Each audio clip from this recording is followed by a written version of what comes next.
Muy bien, jóvenes. Me presento. Quizás, muy buenas tardes con cada uno de ustedes. Bueno, los felicito y les doy gracias por la puntualidad.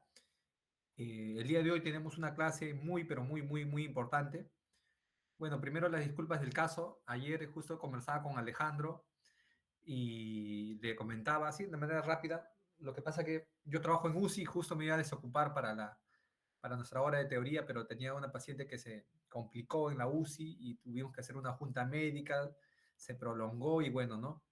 Y para que no se complicara y falleciera porque era una probable muerte materna, por eso que estuvimos con las distintas especialidades y eso demora un poquito. Pero bueno, les agradezco por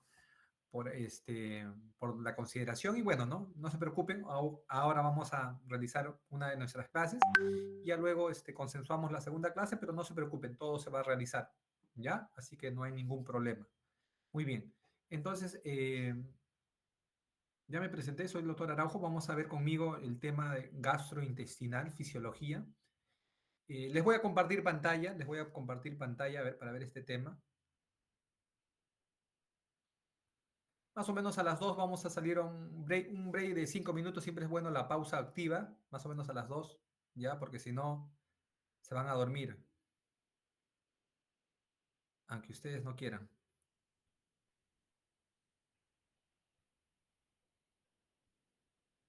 Entonces, más o menos a las 2 hacemos una pausa de unos 5 minutos.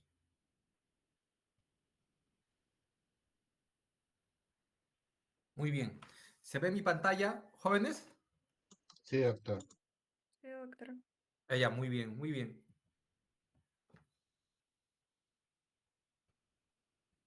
El día de hoy vamos a hablar sobre los principios generales de la función gastrointestinal. Ya, vamos a hablar un poco de la motilidad del tracto digestivo y bueno, para que entiendan un poco también su práctica el día de hoy, ¿no? Más o menos de qué trata. Vamos a comenzar hablando sobre este caso clínico y antes de hablar sobre el caso clínico quería comentarles algo, ¿no?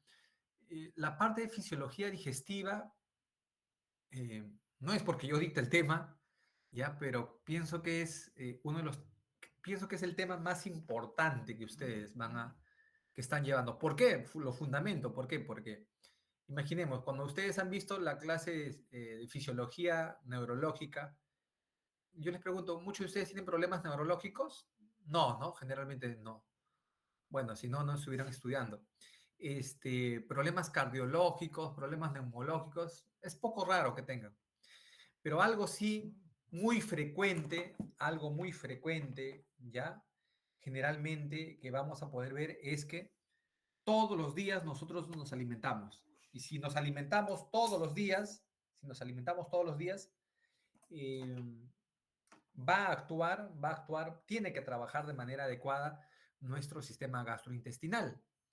¿Por qué? Porque si no nos alimentamos bien, si hay alguna alteración, eso va a producir una serie de complicaciones en todo nuestro organismo, ¿correcto? Y todas las enfermedades, ¿no? Y miren, por ejemplo, vamos a ver este caso clínico de Ricardo. No sé si, a ver, Alejandro, a ver, nuestro delegado, ayúdeme a leer, por favor. Está bien, Alejandro, doctor. Sí. ya. Ricardo, de 48 años, con antecedentes de fumador y diabetes mellitus, acude a emergencias del Hospital 2 de Mayo con DE de 10 horas, Tiempo de enfermedad. enfermedad. Ujú. Ajá. Luego de la ingesta de chifa, el cual presentó 12 cámaras de deposiciones líquidas, Sin moco, sin sin moco, moco, sin moco y sin sangre, sin sangre. asociados a un dolor difuso en el abdomen, malestar general, mucosas orales secas, ojos hundidos y trastorno del sensorio. Muy bien, hasta ahí nada más, muy bien. Gracias, Alejandro. Miren, este es un caso que muchas veces ustedes lo van a tener, muchísimas veces. ¿Por qué? Sobre todo durante el verano, ¿no? Durante el verano ustedes saben que incrementan las enfermedades o los cuadros gastrointestinales. ¿Por qué? Porque durante el verano aumenta la temperatura, la proliferación bacteriana es mayor, los alimentos tienden a contaminarse, a descomponerse más rápidamente y muchas veces hay muchísimos lugares que no tienen las medidas del caso para preservar esos alimentos, ¿no? Imagínense si por ahí, imaginemos cuando ustedes, alrededor de San Fernando, ¿no? Que ustedes siempre paran comiendo en la tía Veneno, ¿ya? Su papita rellena alrededor, su higadito frito, ¿no? Comidas alrededor que venden por la calle, ¿no? ¿Ustedes creen que esas personas humildes, ¿no? Generalmente, ¿no? De condición humilde, ¿no? Generalmente viven en lugares muy humildes, muy pobres, que muchas veces no tienen las necesidades básicas, no tienen agua, desagüe, ¿no? O imaginemos si una de las personas que manipula los alimentos un día está con diarrea y encima vamos a poner que vive en un distrito humilde, modesto, está con diarrea, va al baño, no tiene agua, ¿con qué, cómo se limpia? Bueno, la ajusta con papel, quizás tiene poca agua, con un trapito mojado. Luego tiene que preparar los alimentos porque al día siguiente quizás tiene que trabajar, ir a vender su comida alrededor de San Fernando, ¿ya? Y quizás con la mano misma manipula, ya que está con su diarrea, manipula ahí los vegetales, agarra, ¿no? Con su mano, vuelve, lo tiene todo cortadito para el día siguiente vender su papita rellena o su hígado frito. Y probablemente, o también va a preparar su mayonesa casera, ¿no? Su mayonesa casera ahí, en el cual está manipulando los alimentos con su mano contaminada y muchas veces cuando ustedes van a probar ese alimento riquísimo aparentemente para ustedes, bueno, pueden sufrir infecciones, ¿no? Eso generalmente se presenta en el verano, como les hemos dicho, porque por la temperatura incrementa, ¿no? Las bacterias, ¿no? Pero generalmente lo que hacemos nosotros para disminuir el crecimiento bacteriano, ¿qué es lo que hacemos, no? ¿Dónde guardamos los alimentos? Generalmente. ¿Dónde guardamos? Para disminuir la proliferación bacteriana. En el refrigerador. Así es, en el refrigerador, gracias, ¿no? El refrigerador, ¿no? Y eso no quiere decir que en el refrigerador no van a crecer bacterias. Sí crecen, pero el crecimiento es más lento, ¿no? Profesor, pero si lo guardo en el hielo, en la nevera, ¿también no va a crecer? No, sí, ustedes saben muy bien que hay bacterias que crecen en hielo y que crecen a altas temperaturas, ¿no? ¿No? Que son los extremófilos, ¿no? Los extremófilos, ¿no? Ustedes conocen ese término, que crecen en temperaturas extremas. Y bueno, es lo que le sucedió a Ricardo. Ricardo, producto del cuadro infeccioso, tiene un cuadro infeccioso en el cual está produciendo diarreas, ¿no? 12 cámaras, o sea, 12 veces que acude a hacer deposiciones al baño, ¿correcto? En 12 oportunidades, imagínense.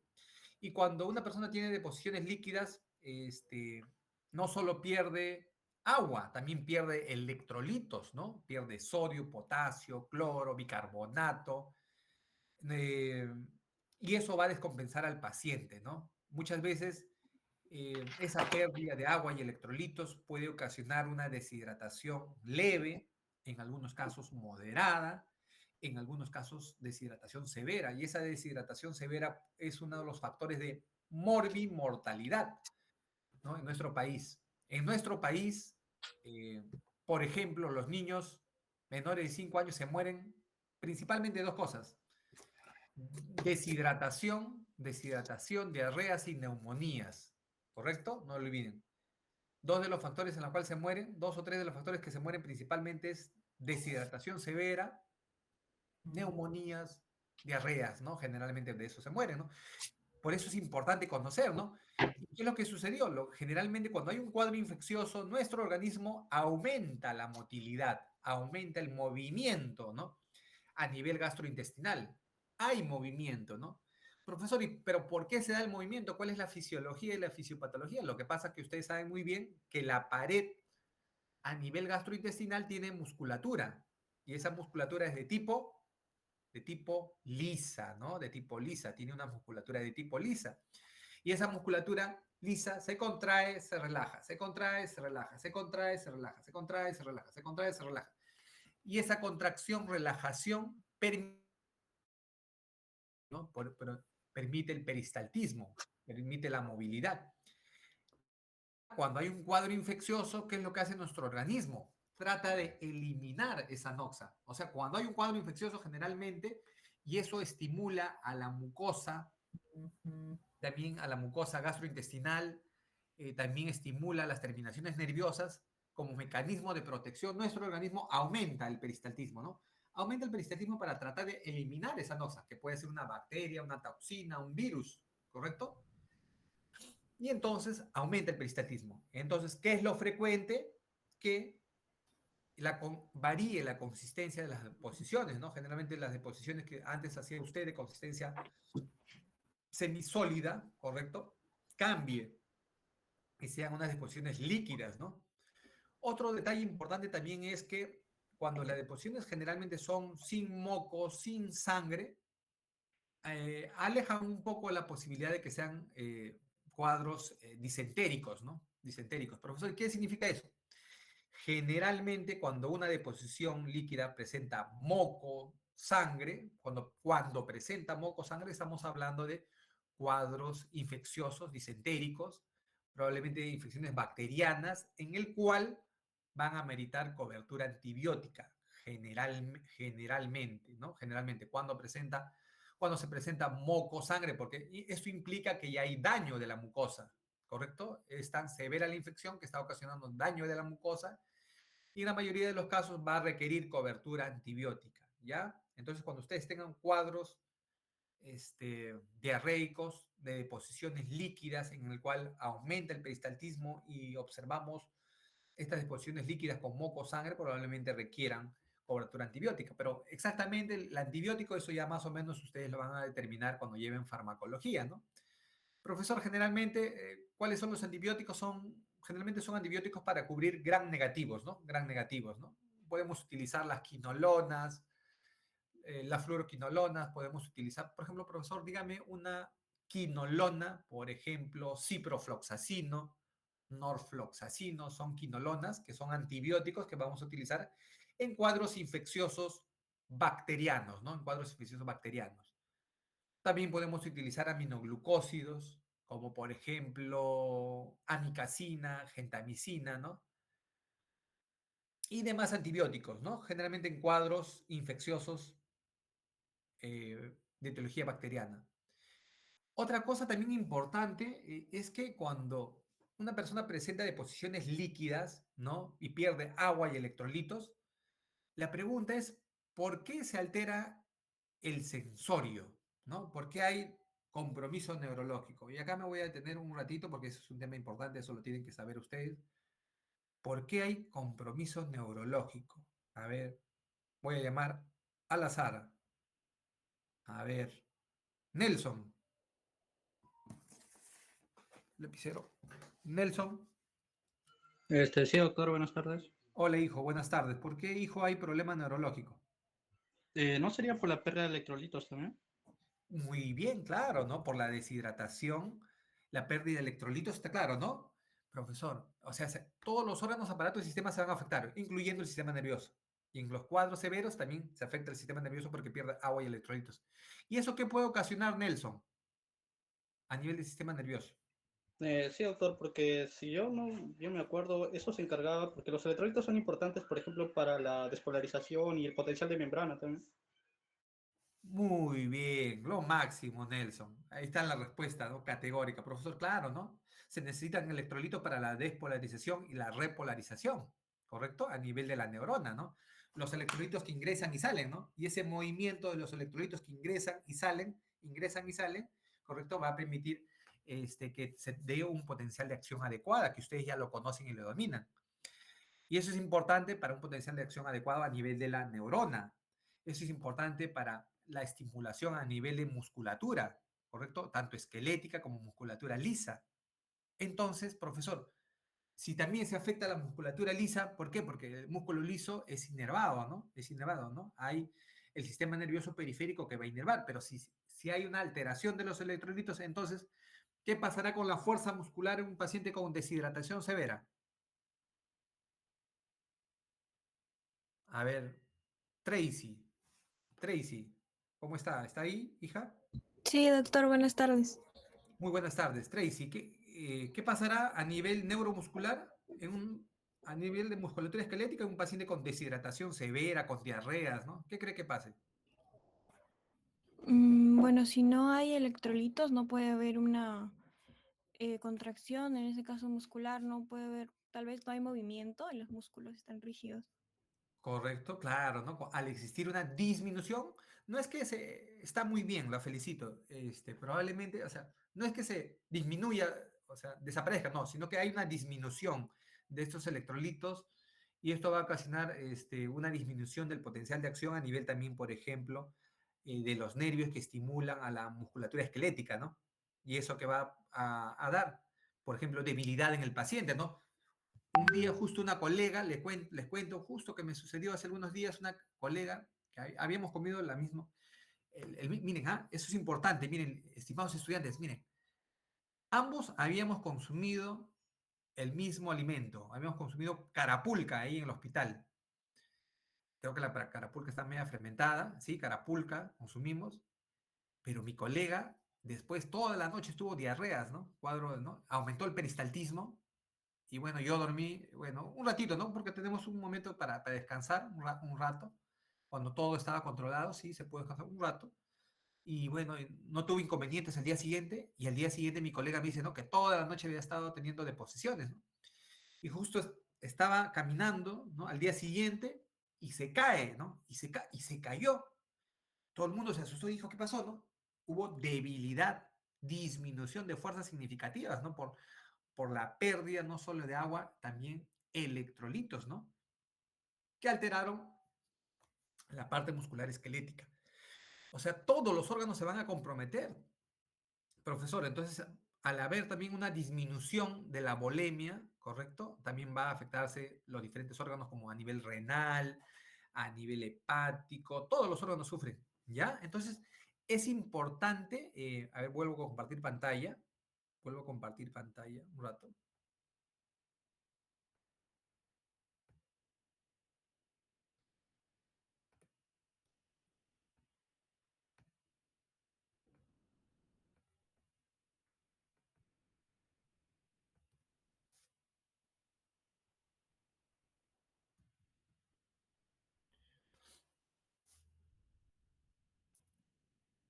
Ya, muy bien. Entonces le decía, a ver, pregunta uno, ¿existe alguna alteración en su motilidad intestinal, en el movimiento intestinal de Ricardo? ¿O no? Después de este cuadro diarreico. ¿Existe o no, jóvenes? Sí, doctor. Por lo que mencionó también de los electrolitos, la pérdida, por eso mismo Díganme algo. sí habría una alteración. ¿Alguno de ustedes?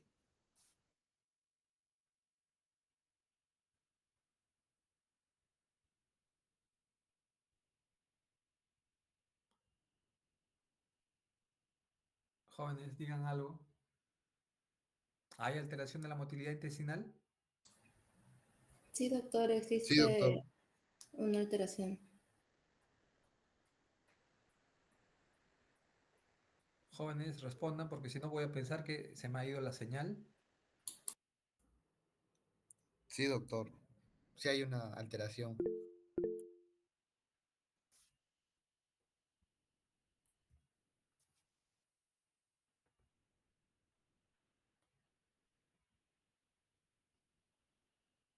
Estimados estudiantes, ¿están ahí? Doctor, no se escucha, creo. Pueden también utilizar su audio, jóvenes.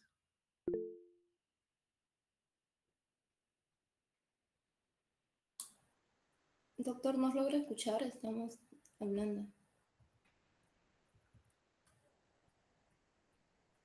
Ah, ya, ok, Doctor. ok. Ah, ok, ok. Ahora sí los escucho. Sí, creo que había habido un problemas acá en cuanto a mi audio.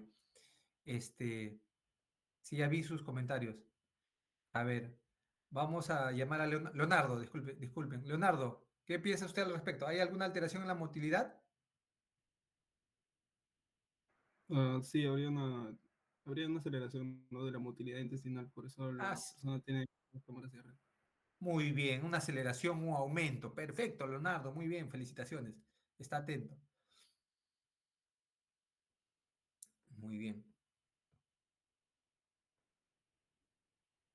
A ver, les sigo compartiendo pantalla, ¿ya? Creo que se me fue mi audio hace un rato, disculpen, por favor.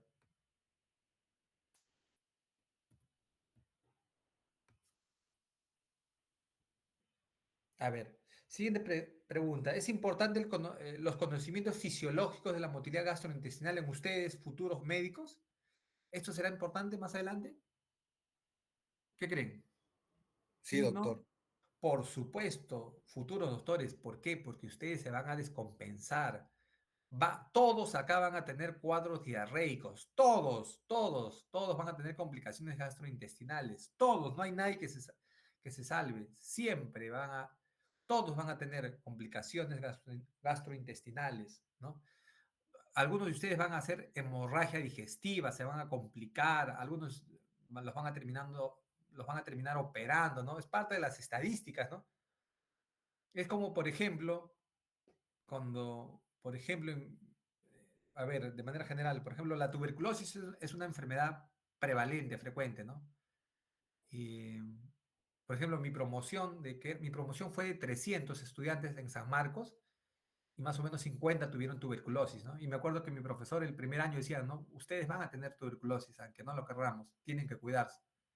Y dicho y hecho, ¿no? Porque es parte de las estadísticas, ¿no?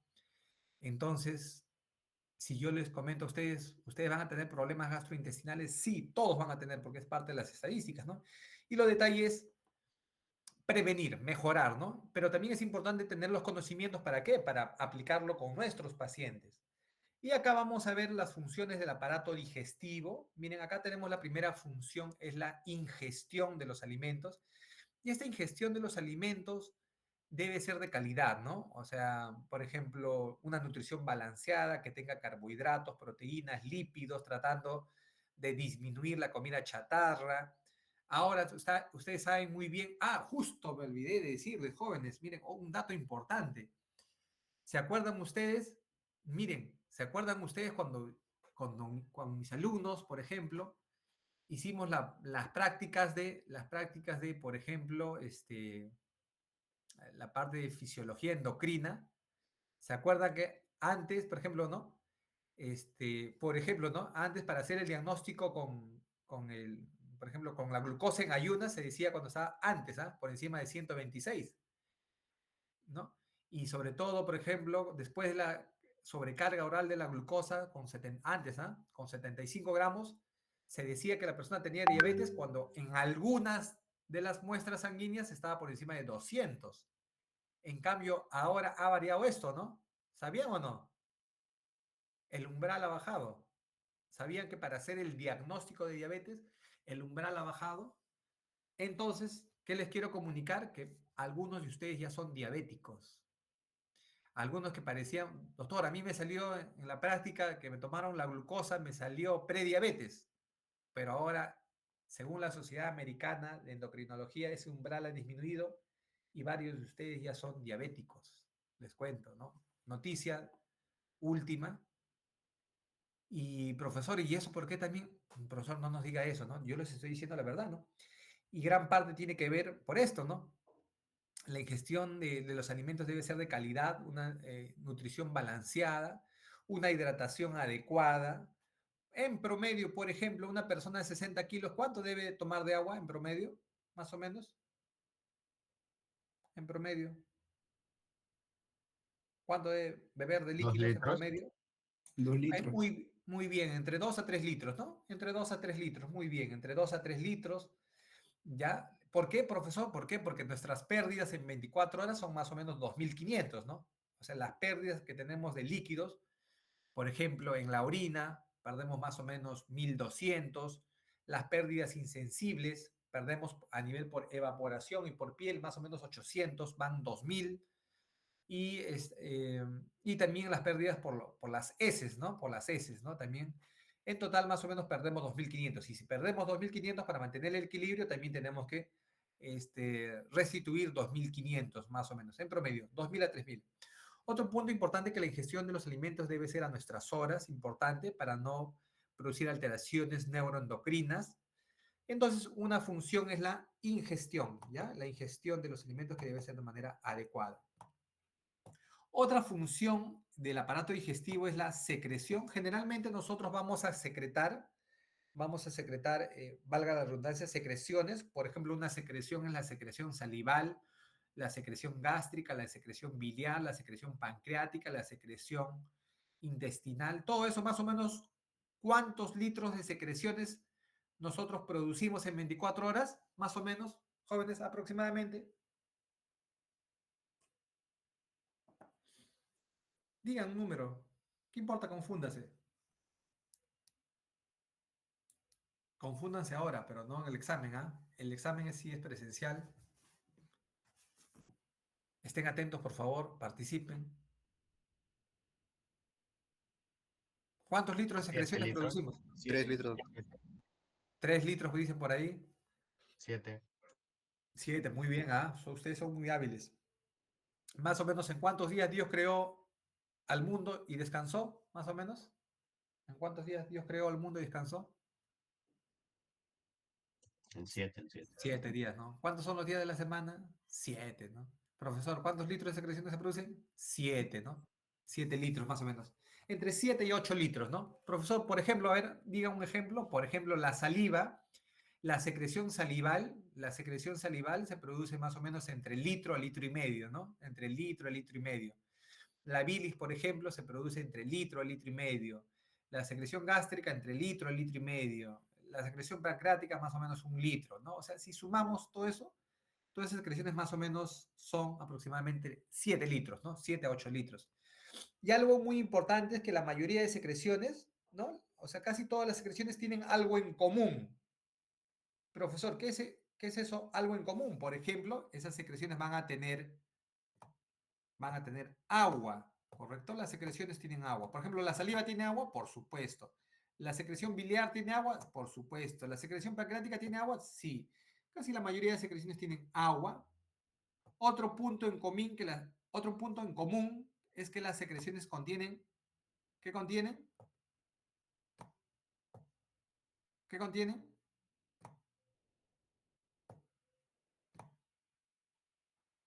Algo en común es que las secreciones, ¿qué contienen?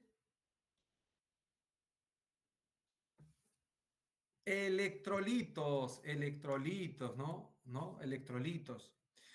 Y otro punto también en común es que las secreciones contienen aparte enzimas, ¿no? Enzimas, ¿no? Acá voy a dibujar una enzima, ¿no? Más o menos enzimas.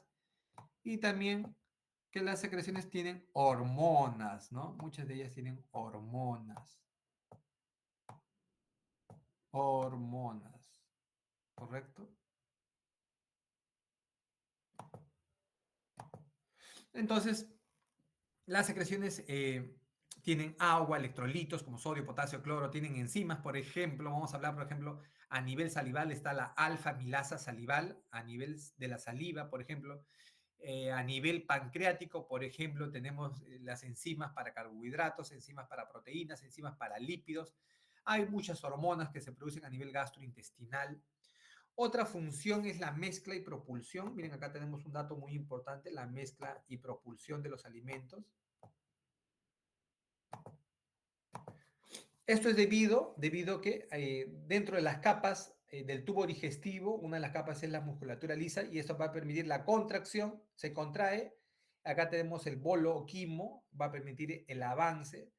Esta zona se relaja, luego que se produjo la contracción acá, se va a producir una contracción más adelante, ¿correcto? Acá se contrae, luego esto se relaja, se contrae, se relaja, se contrae, se relaja, y eso va a permitir la propulsión, ¿no? Del quimo, ¿no? El avance. Pero también hay movimientos de mezcla, como por ejemplo en el estómago. En el estómago hay movimientos a nivel del fondo, del cuerpo y del antro que permiten la mezcla de los alimentos, ¿ya? Entonces es la tercera función. Otra función es la digestión, la cuarta función, ¿ya? Acá tenemos la digestión. Y profesor, ¿y qué es la digestión? Es una serie de procesos en el cual van a transformar los nutrientes o alimentos en partículas más pequeñas, ¿no? Estas partículas más pequeñas, como por ejemplo acá tenemos la glucosa, los aminoácidos, los dipéptidos, los tripéptidos, son partículas muy pequeñas las que se van a absorber, ¿correcto? Entonces, proceso de digestión es una serie de pasos en el cual se va a transformar las partículas grandes del alimento en partículas más pequeñas para que sí continúen con la siguiente etapa, ¿no? Del proceso digestivo. A ver, otra otra función importante es la absorción, ¿no? La absorción, en el cual, como pueden ver acá, miren, vamos a añadir la absorción. Vamos a ver la absorción de los nutrientes. En el cual, miren, vamos a ver partículas pequeñas como el sodio, potasio, agua, van a pasar de la luz intestinal, van a pasar por las vellosidades, por las células, ¿no? Del epitelio, ¿correcto? Y luego van a pasar finalmente al torrente sanguíneo. Estos nutrientes, al pasar al torrente sanguíneo, van a ir a las distintas células de nuestro organismo, ¿no? Y por último está la función de la defecación, es eliminar las sustancias que no se absorben, se elimina aquello que no se absorbe, ¿correcto? También se elimina, durante la defecación se elimina una gran cantidad de bacterias, ¿no? ¿Correcto? Ya, lo normal es que defequemos según las veces que comamos, ¿no? Por ejemplo, si usted come 2 veces al día, lo normal es que se estimule el reflejo gastrocólico, aumente el peristaltismo y usted vaya al baño 2 veces. Profesor, pero yo yo me alimento 3 veces y también 3 veces voy al baño. Bueno, está dentro de los rangos aceptables, ¿no? Y también que la consistencia de las heces sean adecuadas, ¿correcto? Pero no es normal, ¿no? Que una persona defeque cada 48 horas, 72 horas, ¿no? Eso ya es algo patológico, ¿ya? Y generalmente hay ciertas características de las heces que vamos a mencionar más adelante. Muy bien. ¿Se puede ver estas imágenes del esófago, jóvenes? Sí, doctor. Ok, muy bien. Miren, ahora vamos a hablar, miren, generalmente acá vemos, está ingresando un alimento, para esto se necesita de muchos músculos, ¿no? Se necesita no solo de parte de los dientes, de los músculos, la lengua que empuja hacia atrás los alimentos, también hay alimentos a nivel orofaringio, hay diversos músculos, hay músculos a nivel orofaringio, luego va a pasar el quimo, va a pasar por un tubo largo, más o menos que ese tubo largo es el esófago, ¿correcto? Y aquí va a haber movimientos de contracción, relajación. Miren, acá se contrae, se relaja, se contrae, se relaja, se contrae, se relaja, se contrae, se relaja, se contrae, se relaja, se contrae, se relaja. Y eso va a permitir el avance del bolo, ¿no? Del bolo alimentario por el esófago, ¿no? Por el esófago. Eso va a demorar en promedio de entre 8 a 10 segundos, ¿no? Entonces, cuando usted prueba un alimento, tiene que masticar para disminuir, para que esas partículas se hagan más pequeñas. También importante que acá se produce saliva. Y esa saliva es importante porque aparte de tener agua, electrolitos, va a también tener enzimas, ¿no? Como la alfa-amilasa salival, que ayuda a la digestión, ¿no? A la digestión de los carbohidratos. La alfa-amilasa salival sobre todo ayuda a la digestión de los carbohidratos, ¿no? Acá ya se está iniciando el proceso de digestión por las enzimas. Y miren, acá tenemos una imagen real, en tiempo real, miren, es la fluoroscopía, es un procedimiento de imágenes, ¿correcto? En el cual vamos a ver en tiempo real, miren, el esófago, ¿no? Miren cómo ha pasado el nutriente, pasa el nutriente, el bolo, por el esófago, y miren cómo va avanzando, ¿no? Interesante, ¿no? Y esto es debido a los movimientos de contracción, relajación, contracción, relajación, contracción, relajación del bolo, ¿no? De contracción, relajación de la musculatura lisa, profesor, ¿el esófago también tiene musculatura lisa? Por supuesto, ¿no? Hay musculatura lisa en la cual se contrae, se relaja, se contrae, se relaja, se contrae, se relaja. Y eso va a permitir el avance, la propulsión de los alimentos, de los nutrientes, ¿no? Entonces, esta es una imagen de fluoroscopía en la cual se ve la motilidad del esófago. Otro punto importante, acá miren, tenemos a la lengua, muchos de ustedes, a ver, voy viendo cómo voy en mis tiempos, estamos bien. Por ejemplo, acá está la lengua, miren, imaginemos, acá está, esto vendría a ser el tronco cerebral, miren, este es el tronco cerebral, estas son las glándulas salivales, la submandibular, la glándula sublingual y la glándula parótida. ¿Y qué es lo que sucede? Si, por ejemplo, miren ahí la lengua, ustedes saben que la lengua tiene muchísimos receptores, tiene receptores para lo ácido, para lo dulce, ¿no? Generalmente lo dulce en la punta de la lengua, hay más receptores, para lo amargo, lo salado. Hay distintos receptores y esos receptores, ¿correcto? Van a estar unidos a terminaciones nerviosas, ¿correcto? Están unidos a terminaciones nerviosas. Si, por ejemplo, probamos algún alimento, se estimulan receptores gustativos, receptores a nivel de la lengua, y esto van a llevar información por nervios, ¿no? Por ejemplo, uno de ellos puede ser el nervio gloso. Gloso viene de lengua, faringio, ¿ya? Y se va a llevar esa información de los alimentos captada en los receptores y va a llegar hasta dónde? Hacia los núcleos salivares que están en el tronco cerebral. Luego que se estimula esos núcleos salivares en el tronco cerebral, se lleva esta información, se va a llevar información, por ejemplo, a nivel por haces nerviosas, por ejemplo, del nervio facial, da ramas, y esto va a llevar estímulo nervioso a las glándulas, ¿no? Para que las glándulas se contraigan. Por ejemplo, la glándula submandibular, sublingual, glándula parótida se van a contraer y van a producir más secreción salival. Entonces, cuando uno prueba un alimento, ¿ya? Se estimulan receptores y al final aumenta la saliva. Profesor, cuando yo también veo el alimento, ¿también sucede eso? Sí. El estímulo es visual, hay receptores a nivel visual, llevan la información hacia el tronco cerebral y del tronco hacia las glándulas salivales y aumenta la secreción salival. Entonces, viendo el alimento, secreto más saliva. Al momento de oler, también sucede lo mismo, ¿no? A nivel olfatorio hay receptores olfatorios que llevan la información a nivel del tronco cerebral, luego llevan estímulo a las glándulas salivales y producen más secreción salival. Entonces, cuando se estimulan los diversos, por ejemplo, los diversos sentidos, el gusto, el oler, ¿correcto? El ver los alimentos, ¿no? Se van a estimular distintos receptores y eso van a llevar información al tronco cerebral. Luego se produce más secreción salival, ¿no?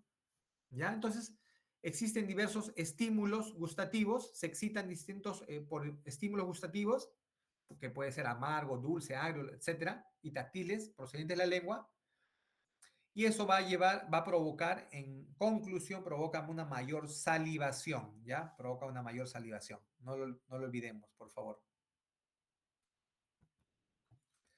Miren, acá hay una gráfica muy interesante. Siempre ha sido pregunta de examen. Bueno, aunque todo puede ser pregunta de examen, ¿ah? Todo puede ser pregunta de examen. Miren, acá tenemos un corte, ¿ya? Este es un corte transversal del intestino. Vamos a ver. Acá vendría a ser la luz intestinal. ¿Se ve la luz, jóvenes? ¿Acá se ve mi puntero? ¿Se ve el Sí, puntero? doctor. Ok, se ve el puntero. Muy bien, muchachos, que estén atentos. ¿Mira?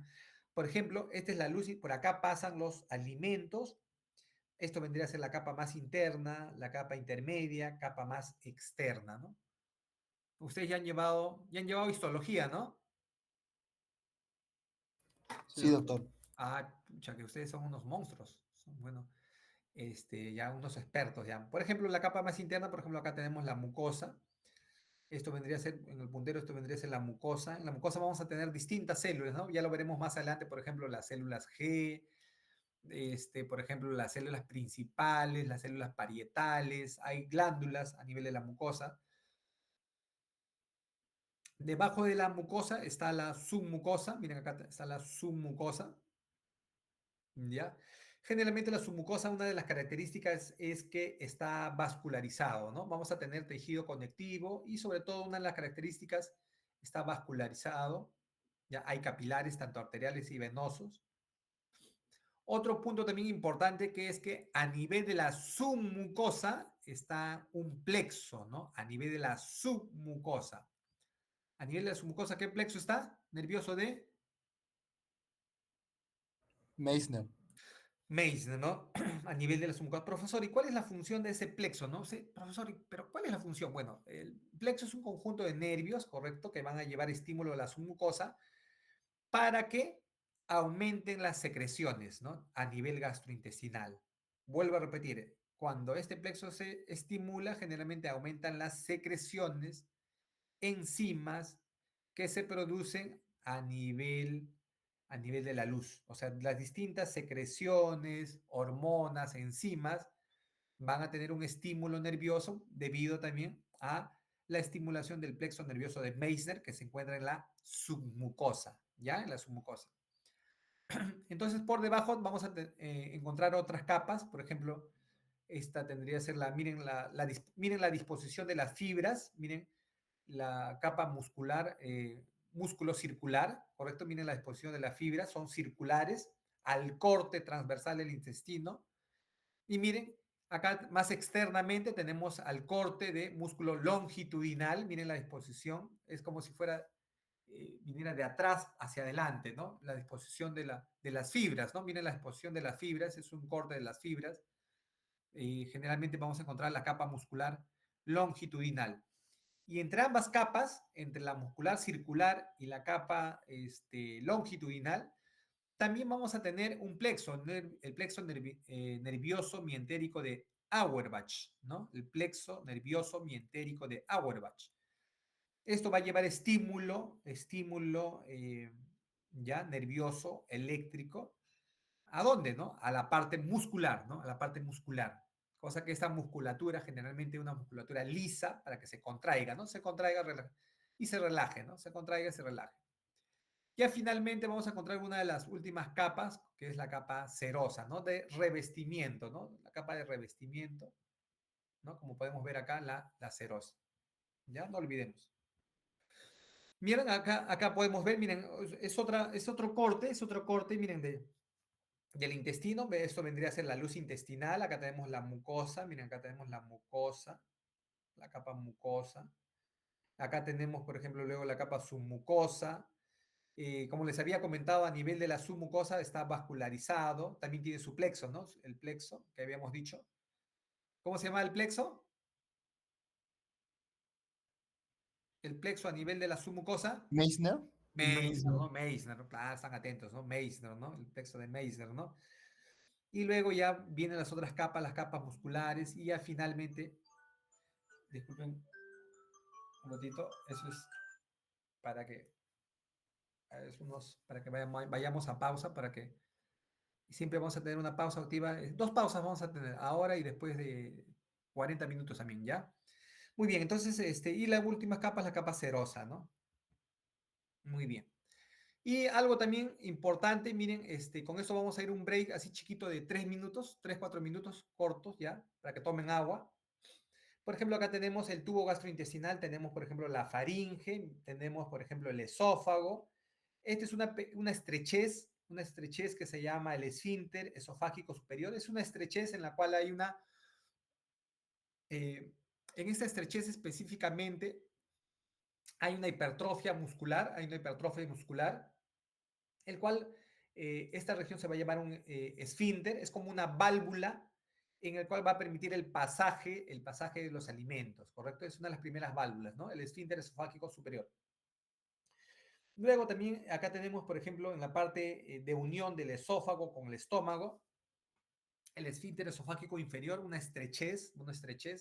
Hay acá también en las capas, hay una proliferación de tejido muscular que va a ser como una válvula y va a permitir el pasaje de los alimentos del esófago al estómago. Eso es lo normal. Lo normal es que pase del esófago al estómago.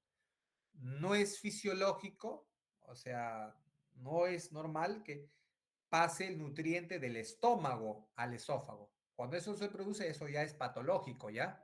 Vuelvo a repetir, ¿no? ¿ya?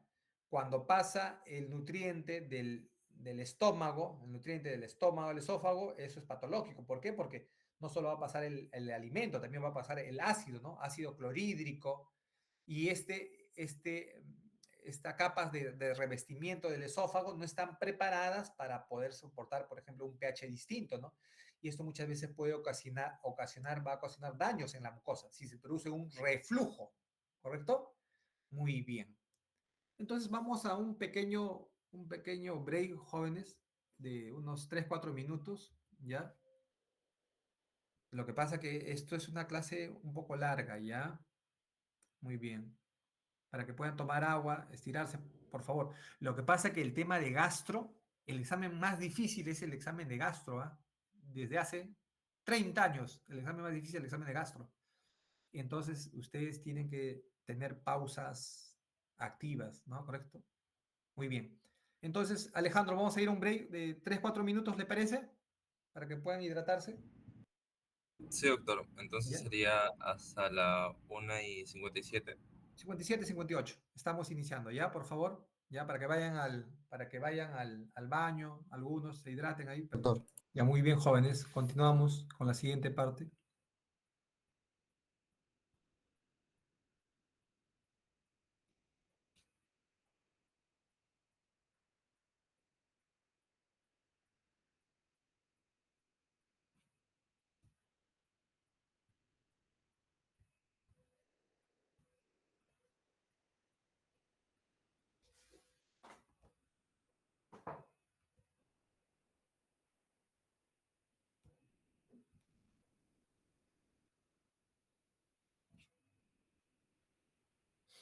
Ok, muy bien, jóvenes.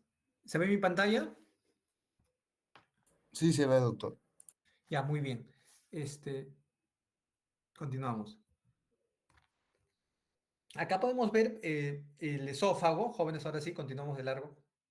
Acá tenemos el esófago y vamos a ver, por ejemplo, el esófago es un órgano tubular. Generalmente las capas, las paredes están colapsadas, ¿no? ¿Y qué es lo que sucede? Cuando recibe el alimento se va a distender el esófago, ¿ya? Generalmente es un espacio cerrado, colapsado, sus paredes están colapsadas, ¿ya? Y cuando recibe el alimento se distiende. Y más o menos mide de 20 a 22 centímetros en promedio. Acá podemos ver el esfínter esofágico superior, esfínter esofágico inferior, en la cual va a permitir que no se dé el reflujo, que el contenido gástrico no ascienda, ¿no? Que el contenido gástrico no ascienda. Acá, por ejemplo, podemos ver, es una reconstrucción en 3D. Profesor, ¿qué son estos? No? ¿Qué es esto? No son imágenes cuando una persona ha consumido el alimento, imaginemos ha consumido el alimento, y cómo va variando, ¿no? La forma del esófago en cuanto a los segundos, ¿no? En cuanto a los segundos. Por ejemplo, cuando una persona está consumiendo un alimento, está masticando el alimento, todavía no deglute, todavía no pasa al esófago. ¿Qué es lo que pasa cuando acaba de deglutir? Cuando la lengua empuja el bolo alimentario a la región posterior y de la faringe pasa al esófago, ¿no? Por ejemplo, en el segundo 1 o menos primer segundo, ¿correcto? Vamos a ver que ya está pasando el bolo alimentario. Aproximadamente en el segundo 1.3 se encuentra más o menos en el tercio superior. Más o menos, miren, así en el segundo 2, más o menos en el segundo 3.4, aproximadamente ese bolo ya está casi por la mitad. Y aproximadamente en el segundo 7, ¿qué pasó con el segundo 7.52? ¿Qué pasó con el bolo? Jóvenes, ¿qué pasó con el bolo? Ya pasó al estómago, ¿no? Así es, ya pasó el estómago, ¿no? Aproximadamente entre 8 segundos, ¿correcto? Más o menos, en promedio, ¿no? En promedio en 8 segundos, ¿no? Entonces, ¿qué quiere decir eso? ¿Qué quiere decir esto, profesor? Si usted come un alimento de gluten, de manera inmediata va a introducir otra cucharada. No, pues no. Hay que esperar un tiempo para el cual pueda pasar los alimentos por el trayecto del esófago, ¿ya? Eso es un detalle muy importante en consideración. Muy bien. Otro punto importante, miren, en cuanto al el esfínter esofágico inferior, habíamos visto, miren acá está la imagen, miren acá tenemos el esfínter esofágico inferior. Lo normal, lo adecuado es que este esfínter esté contraído, ¿no? Que esté contraído. Y la presión a nivel de este esfínter sea mayor a 20. ¿Ya? Vuelvo a repetir, lo normal que esté contraído y que esta presión sea mayor a 20. ¿Para qué? Para que el contenido alimentario no pase del esófago disculpen, para que el contenido alimentario no pase del estómago, no pase al esófago, no suba, no ascienda, porque esto puede producir daño, lesión. Por ejemplo, hay una alteración que se llama el esófago de Barré, el esófago de Barré, el cual es una metaplasia, es una alteración de las células, ¿no? A nivel esofágico que puede llevar a la metaplasia, displasia y el cáncer. Profesor, sí, un cáncer, ¿se puede producir un cáncer esofágico? Sí, se puede producir un cáncer esofágico por reflujo en múltiples oportunidades, de manera crónica, repetitiva. Ya no olvidemos eso, por favor, no olvidemos eso. Por ejemplo, acá hay algunos alimentos que disminuyen, ¿no? Acá hay algunos alimentos que disminuyen la presión del esfínter esofágico inferior. Todo esto vendría a ser, miren acá,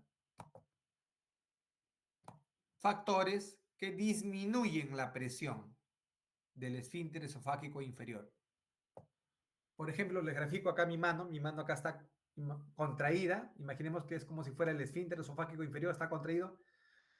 ¿Qué pasa si disminuye la presión del esfínter? ¿Qué va a pasar con el esfínter? Si disminuye la presión del esfínter, ¿qué va a pasar con el esfínter? El lumen ¿Se dilataría? incrementa. El lumen se dilata, ¿no? El lumen, la luz se dilata. Y ese lumen o luz se dilata, ¿eso qué va a ocasionar? Si ese lumen o luz se dilata, ¿qué ocasionaría? Reflujo. ¿Un reflujo? Reflujo. Muy bien, perfecto, estimados estudiantes, ¿no? Profesor, muy bien, jóvenes, les felicito porque están atentos y se puede entender. Por ejemplo, profesor, esto produciría reflujo. Es, por ejemplo, miren, vamos a poner un ejemplo para que no se olviden, ¿ya? Imagínense, ya viene fiestas, ¿no? Es Navidad y el día 24, justo, ustedes sabían cuando una persona duerme el peristaltismo disminuye, ¿ah? Una persona duerme o en la noche el peristaltismo disminuye.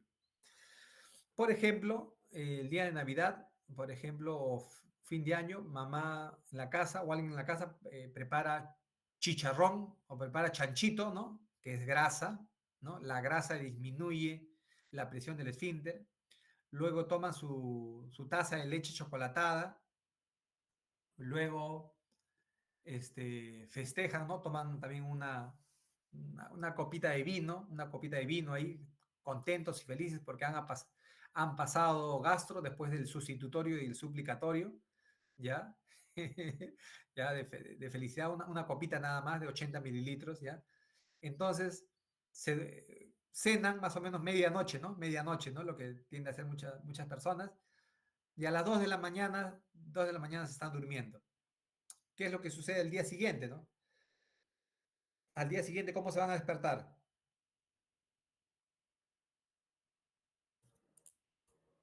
¿Con ganas de querer vomitar?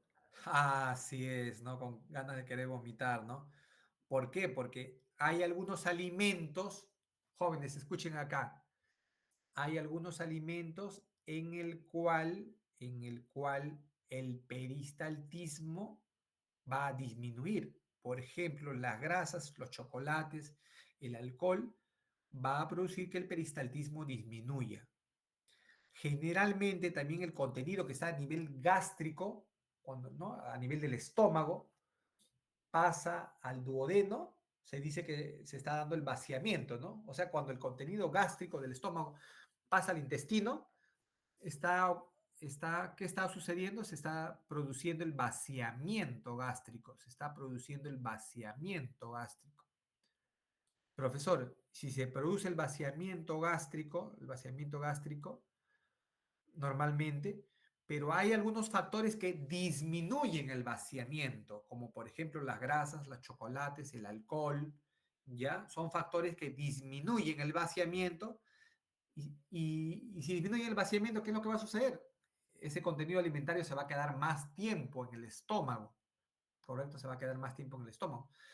Pero hay otro detalle, que disminuye la presión del esfínter esofágico inferior. Y si disminuye la presión, o sea, todo ese contenido gástrico, aparte de quedarse más tiempo en el estómago, ¿qué va a producir? Puede ascender, ¿no? Puede ascender y puede producir reflujo. Por ejemplo, hay otras sustancias que también van a ocasionar eso, ¿no? Por ejemplo, la colecistocinina, ¿no? La colecistocinina es una hormona que se libera, es una hormona que se produce a nivel, por ejemplo, duodenal, que se produce sobre todo cuando uno consume alimentos grasos, ¿no? Alimentos grasos, ¿no? Retarda el vaciamiento gástrico, también produce disminución de la presión del esfínter esofágico inferior. Algunas otras sustancias como la secretina, el DIP, el GIP, el glucagón, los estrógenos y la progesterona, ¿no? La progesterona es una hormona a favor de la gestación. No se olviden, la progesterona a favor de la gestación, ¿no? Es una hormona a nivel de la gestación. Los estrógenos y progesterona son hormonas que se incrementan durante el embarazo. Entonces, durante el embarazo, ¿qué es lo que sucede? Disminuye la presión del esfínter esofágico inferior, hay más posibilidades de reflujo, el vaciamiento gástrico es más lento, como había dicho, ¿correcto? Y se va a quedar el alimento más tiempo en el estómago. ¿Ya? Y miren, acá tenemos otros factores, ¿no? Los antagonistas alfa-adrenérgicos, los agonistas beta-adrenérgicos, los anticolinérgicos, dopamina, óxido nítrico, la prostaglandina E1 y E2, ¿correcto? Todos estos son factores que van a disminuir la presión del esfínter esofágico inferior. Pero así como hay factores que disminuyen la presión del esfínter esofágico inferior, hay también factores que aumentan la presión, ¿no?, del esfínter. Entonces, si usted sufre de reflujo, entonces, ¿qué se le recomienda? ¿Grasas, frituras o proteínas, ¿no? Proteínas, sobre todo alimentos que no contengan grasas, ¿correcto? Y acá vamos a tener los principales factores. Miren, acá vamos a poner otro color, que aumentan la presión del esfínter esofágico inferior. ¿Ya?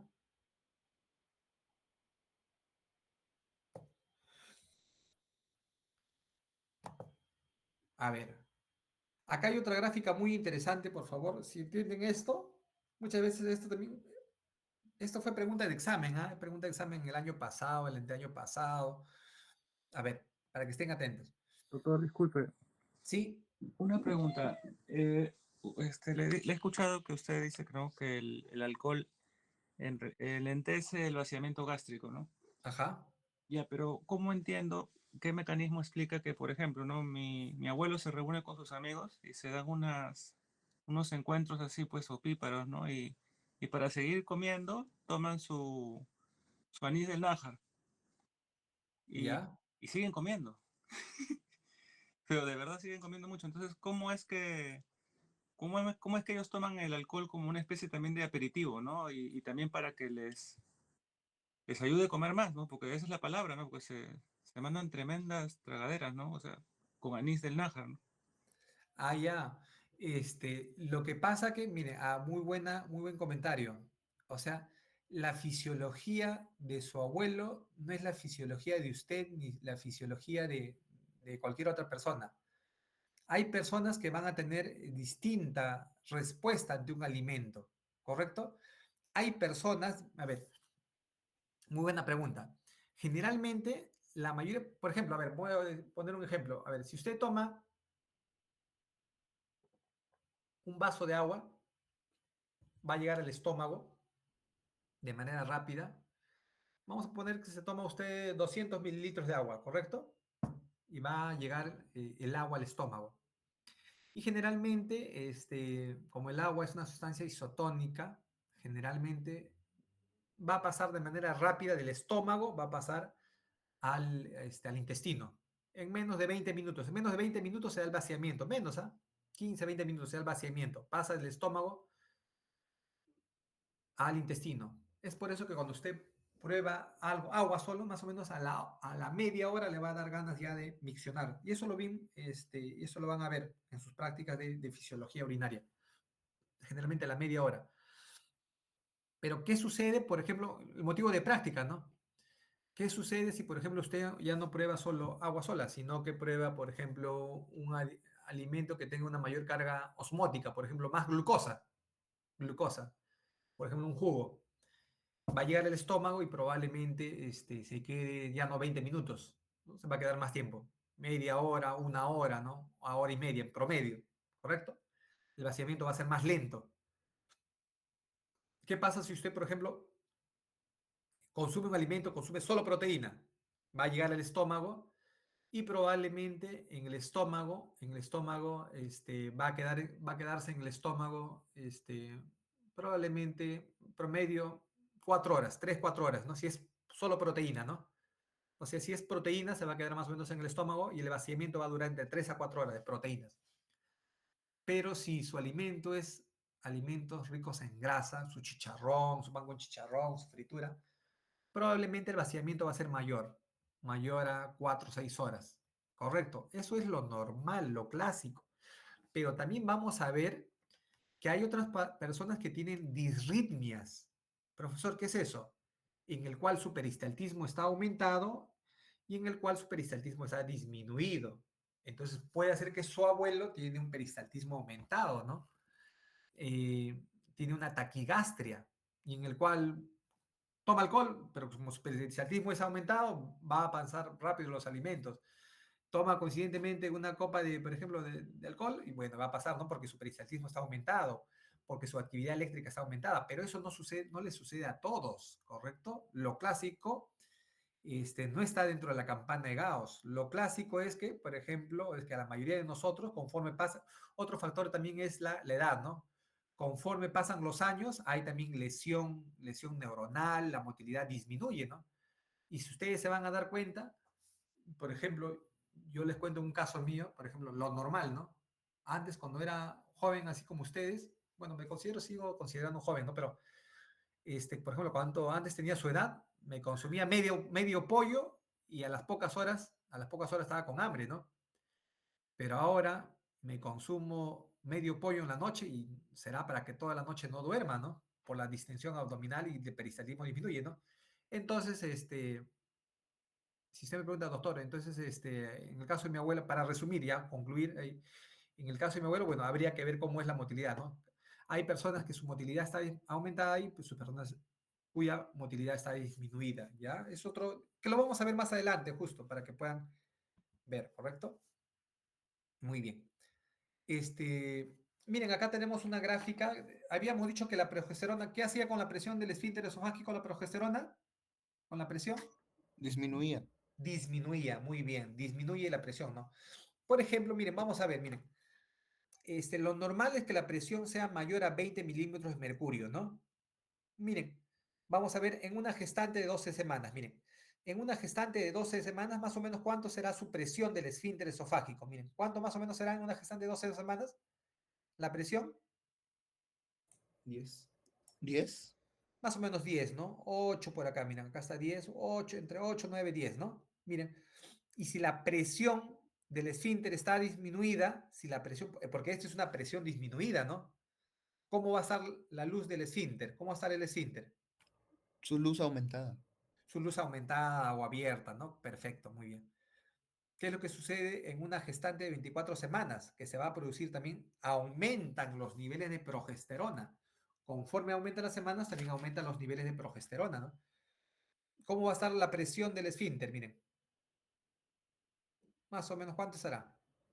7, 6. 7, 8, perfecto, ¿no? Entonces, a mayor cantidad de semanas, 24 semanas, la presión del esfínter estará 7, 8, ¿correcto?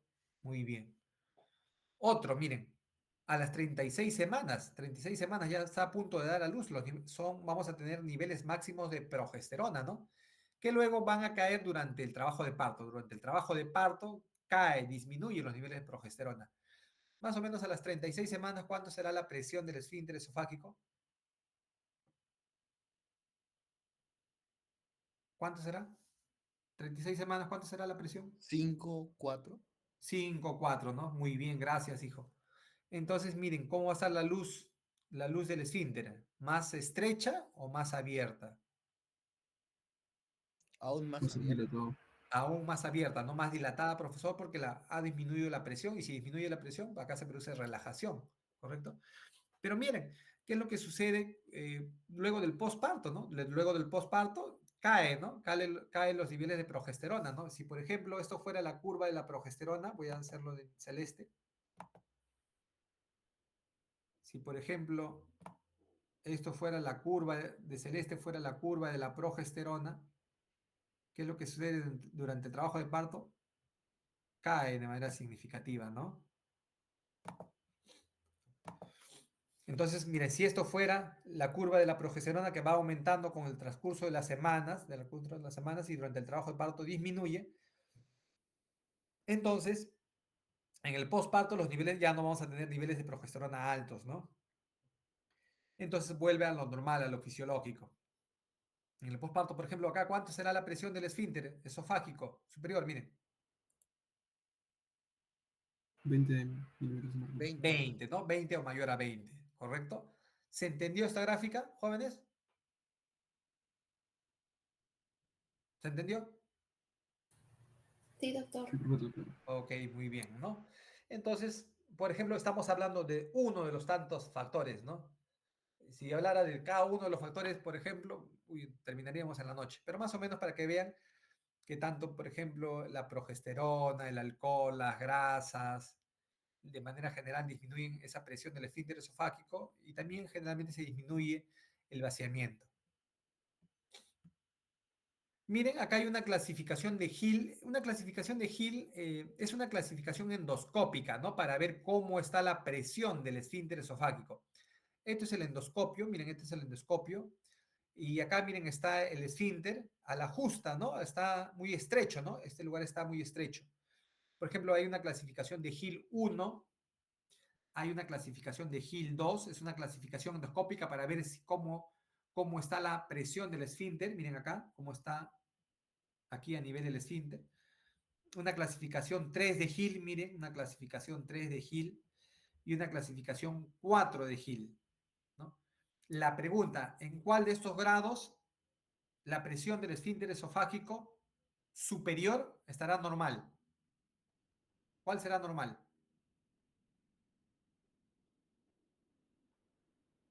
Uno.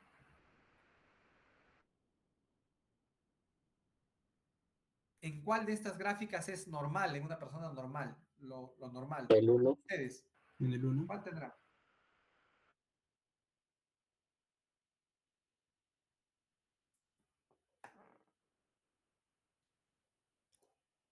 La 1, doctor. La 1, pues jóvenes. Si estamos diciendo que la presión del esfínter esofágico va a ser por encima de ¿cuánto? Por encima de 20, ¿no? De 20 milímetros de mercurio, ¿no? ¿Se acuerdan de la gestante? Miren, persona normal, ¿cómo está el esfínter? En una persona normal, estrecho. En una persona con disminución de la presión, miren, acá con una persona con disminución de la presión, este esfínter va a estar más dilatado, relajado, ¿no? Entonces, esto es de negro, es el endoscopio que está ingresando esto justo está filmando entre el estómago y el esófago, ¿no? Y esto vendría a ser la luz por donde está pasando el endoscopio. Entonces, acá es estrecho, hay buena presión. Por ejemplo, para que se me pueda entender, a ver, voy a hacer un ejemplito.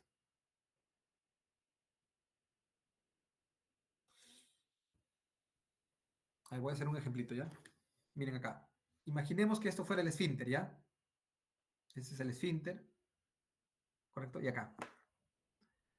Ya. Imaginemos que, por ejemplo, cuando el endoscopio pasa por el esfínter esofágico inferior, va a estar muy estrecho, como se ve acá. ¿Correcto? Y acá vamos a poner una presión del esfínter de 25. 25. ¿Qué pasará? Y eso es lo normal, lo normal. Profesor, ¿qué pasará si esta presión del esfínter esofágico es menor? Vamos a poner que está en una presión, por ejemplo, una presión, vamos a ponerle de 10. ¿Cómo pasa? Mire, entonces si la presión está disminuida, la luz está más abierta, ¿correcto? Y así se verá cuando pasa el endoscopio. Acá esto será el endoscopio y miren acá todavía hay una luz.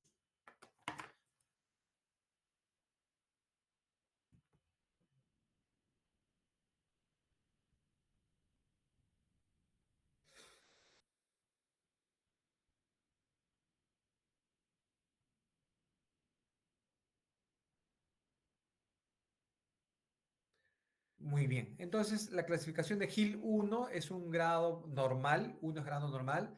La clasificación 2 es cuando existe una disminución del esfínter esofágico inferior. Y una clasificación 4 será un grado severo, ¿no? Un grado severo de atonía del esfínter, ¿no? En la cual la luz del esfínter esofágico está abierta, ¿correcto?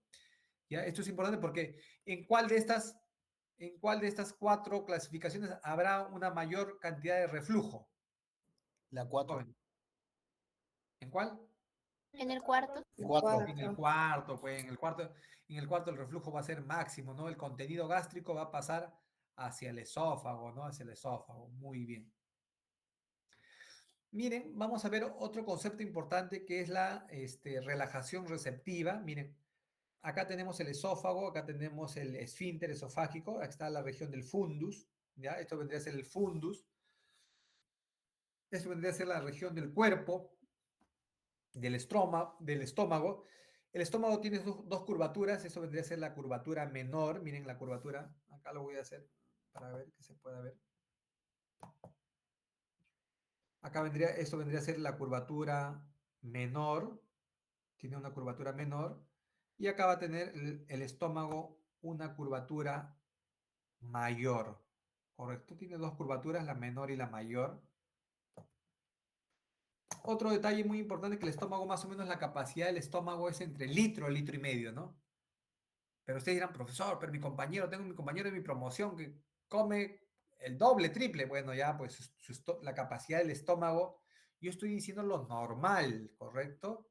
Entre litro y medio, ¿no? Claro que hay personas cuya capacidad gástrica puede ser mayor, ¿no? 2 litros, 2 litros y medio, ¿no? Pero eso sea fuera del rango frecuente, ¿no? De lo normal. Entonces, esta es la región del fundus, la región del cuerpo, la región del antro. Acá hay otro esfínter, ¿no? Acá para ser precisos, acá está un esfínter. Y como habíamos dicho anteriormente, en esta región de los esfínteres a nivel gastrointestinales hay una hipertrofia muscular. Miren, acá hay una hipertrofia muscular que va a permitir ser como una válvula y va a permitir el pasaje de alimentos de manera gradual. Esta válvula va a regular de manera gradual, ¿no? De manera gradual el pasaje de los alimentos, ¿correcto? Ya va a regular de manera gradual. Y acá hay una zona que se llama la zona de relajación receptiva. Profesor, así se llama. Profesor, ¿cómo se llama? La zona de relajación receptiva. Sobre todo está entre el fundus y el cuerpo, ¿no? Es una región en el cual cuando se recibe el alimento, hay receptores que van a hacer que disminuya la presión, o sea, que esta zona se relaje y se va a acomodar para recibir más alimentos. Por ejemplo, ¿cómo sería, profesor? Acá está, miren acá, miren esta gráfica, está ingresando el alimento por el esófago, miren cómo está la posición del fundus, y al ingresar el alimento, va a ingresar y estimular esta zona de relajación receptiva, tiene receptores para la relajación muscular. ¿Y qué va a suceder con el fundus y el cuerpo? ¿Qué va a pasar con el fundus y el cuerpo? ¿Qué ha pasado de acá a acá? Jóvenes, se ha distendido, ¿no? Se ha distendido. ¿Y específicamente por qué se ha distendido? Porque el músculo se ha relajado. O sea, esta región muscular se ha relajado, ¿ya? Esta región muscular se ha relajado para recibir más alimento. Entonces, la relajación receptiva de la parte proximal del estómago acomoda, o sea, se está dando la acomodación, ¿no? Se está dando la acomodación ante el alimento, ¿no? Y de esta manera, como se está acomodando y se está relajando, ya no se va a incrementar la presión de manera súbita, intragástrica, ¿ya? Entonces, la relajación receptiva de la parte proximal del estómago acomoda la comida y previene el incremento súbito de la presión intragástrica. O sea, ¿qué sucedería, no?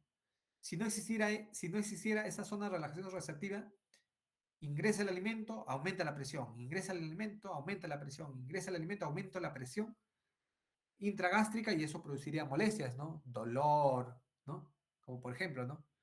Pero al ingresar el alimento, se estimula esta zona de relajación receptiva y se acomoda el alimento, ¿ya? Manteniendo inicialmente la presión intragástrica. Miren, acá vamos a explicar esto, miren, a ver. Esto de rojo es lo normal, ¿ya? Por favor, presten atención. Esto de rojo es lo normal. A ver, voy a poner un ejemplo. A ver, ¿quién me quiere ayudar? Levante la mano.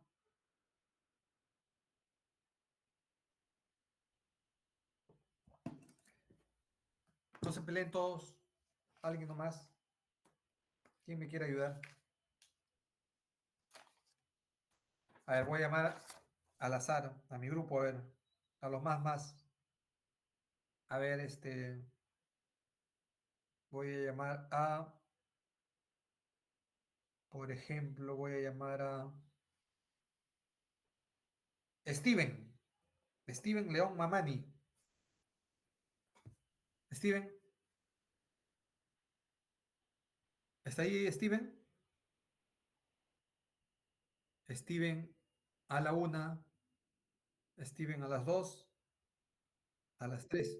Jóvenes, ¿me escuchan? Sí, doctor. ¿Está Steven? No está, mire, y encima de mi grupo de prácticas. Al delegado llámelo, doctor. A César. Y mire, 5 puntos, no es posible, ¿ah? Y encima, mire, y encima de mi grupo, de práctica, que no es mi estudiante. Con razón. Ya entiendo con razón por qué el año pasado jalaron el 80%, ¿no? A veces no están, miren, a ver, voy a llamar, a ver, mi delegado sí no me puede fallar, ¿ah? De mi grupo, a ver, César. Sí, doctor, buenas tardes. César, lo máximo, César, usted nunca me ha fallado. Ya, César, el día, vamos a explicar con usted esta gráfica, ¿ya? César, ¿usted qué ha comido el día de hoy? ¿Qué ha almorzado? He comido chifa. Chifa. Ya, muy bien, muy bien. Imaginemos, miren, esa curvatura roja es de una persona, César. Esta curvatura roja es de una persona ¿Normal? normal, perfecto, ¿no? Imaginemos, miren, esto es el volumen que ingresa, este es el volumen que ingresa a su estómago, y esta es la presión intraluminal, ¿no? En centímetros de agua. A ver, por ejemplo, ¿qué pasa, César, si usted consume 200 cc de chifa? Cuando usted ha consumido 200 cc de chifa, vamos a poner la quinta parte del plato, después de haber consumido 200 cc de chifa, ¿qué pasa con la presión de su estómago? ¿Aumenta? Ya aumenta. ¿Más o menos cuánto será la presión? Ahí es 15, más o menos. Sí, más o menos 15, ya. Pongámosle 15, ya. Presión 15, ya. Consumió, aunque inicialmente se mantiene, ¿ah? O sea, cuando no hayamos consumido alimento, más o menos mantiene la presión 15. A ver, si usted consume el alimento 200 cc de chifa, la presión va a estar en 15. ¿Qué pasa si César dice, no, voy a comer un poquito más de chifa, le voy a quitar a mi hermano, no sé, por ahí alguien, y consume 400 cc de chifa, ¿no? Consumió un poco más de chifa. ¿Cómo va a estar la presión intragástrica? Se César. mantiene.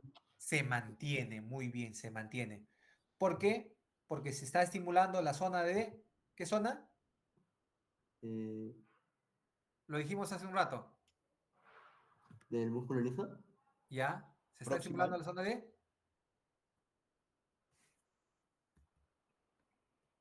Relajación receptiva.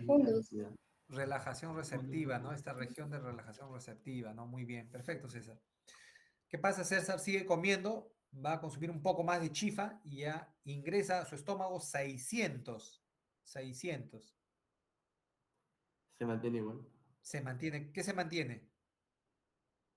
La presión. La presión intragástrica, ¿no? Muy bien. ¿Qué pasa si usted consume 800 de volumen? ¿Qué pasa? Ligeramente, ¿no? Ajá. Ligeramente. ¿A cuánto aumentará más o menos? ¿20? No. Por ahí puede ser, ¿no? 18, 20 por ahí, ¿no? Miren, después de 800 todavía aumenta. ¿Qué pasará si, por ejemplo, usted ya consumía, la capacidad de su estómago es 1000 y miren, justo acá, ingresa 1000 cc de chifa? ¿Cuánto más o menos será la presión? Ya se dispara a 60, no, 50. 40, 50 por acá, ¿no? Ya está muy bien, ya.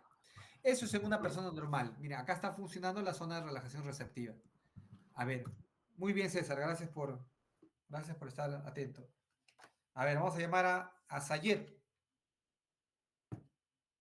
Buenas tardes, doctor. Muy bien, hijo, usted nunca me ha fallado, muy bien.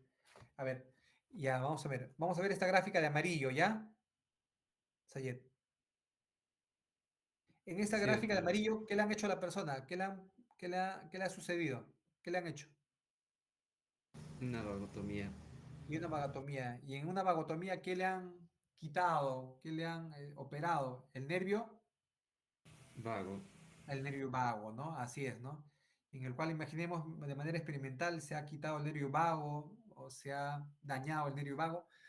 Pero ¿en qué otras personas también se puede dañar el nervio vago? Es una enfermedad crónica, metabólica, en la cual puede alterar los nervios. Sayed, una enfermedad, Puede ser en caso de reflujo. a ver, es una enfermedad crónica, metabólica, en el cual se pueden dañar los nervios, que que cada vez se va aumentando esta enfermedad, cada vez más y La más. Y diabetes es por mellitus. la diabetes, muy bien, la diabetes, mellitus, ¿no? La diabetes, ¿no? La diabetes, ustedes saben que muy bien va a tener compromiso macrovascular, microvascular, la diabetes va a tener compromiso macrovascular, microvascular, ¿ya? Pero también hay afectación del sistema nervioso, ¿ya? Hay afectación del sistema nervioso periférico. Y también central, ¿ah? Central. Entonces, miren acá, esta puede ser una persona con una vagotomía, también puede ser lesión del vago por una enfermedad metabólica, por ejemplo, por la diabetes, ¿no? A ver, Sayed, ¿qué es lo que sucede? A ver, ¿qué pasa con una persona? A ver, por ejemplo, ¿no? En reposo, sin comer nada, ¿cuánto será la presión de esa persona? Con vagotomía o diabética, ¿cuánto será? En reposo, sin comer nada. 15, Igual, ¿no? 15 15, comenzó centímetros casi de igual agua. con una persona normal. Ahora, ¿qué pasa? Si usted Conforme come va, 200 cc, aumenta a más de 20. más de 20, perfecto. ¿Qué pasa si estamos ante una persona con una vagotomía o lesión de nervio vago y consume 400 cc? Pasa a los 40. Pasa a los 40, ¿no? 40, ¿no? Es una persona que sigue comiendo un poquito más, 600. ¿Cómo? Con 600 Pasa sangre de su estómago. ¿Cuánto será la presión? 60. 60. Y alguna persona que ha consumido 800, miren acá. Creo que pasa a los 70. Muy bien, pasa a los 70, ¿no? Muy bien. Entonces, a ver, muy bien, Sayed. A ver, voy a llamar a otra persona. Muy bien. Gracias por estar atentos ayer. A ver, vamos a llamar a...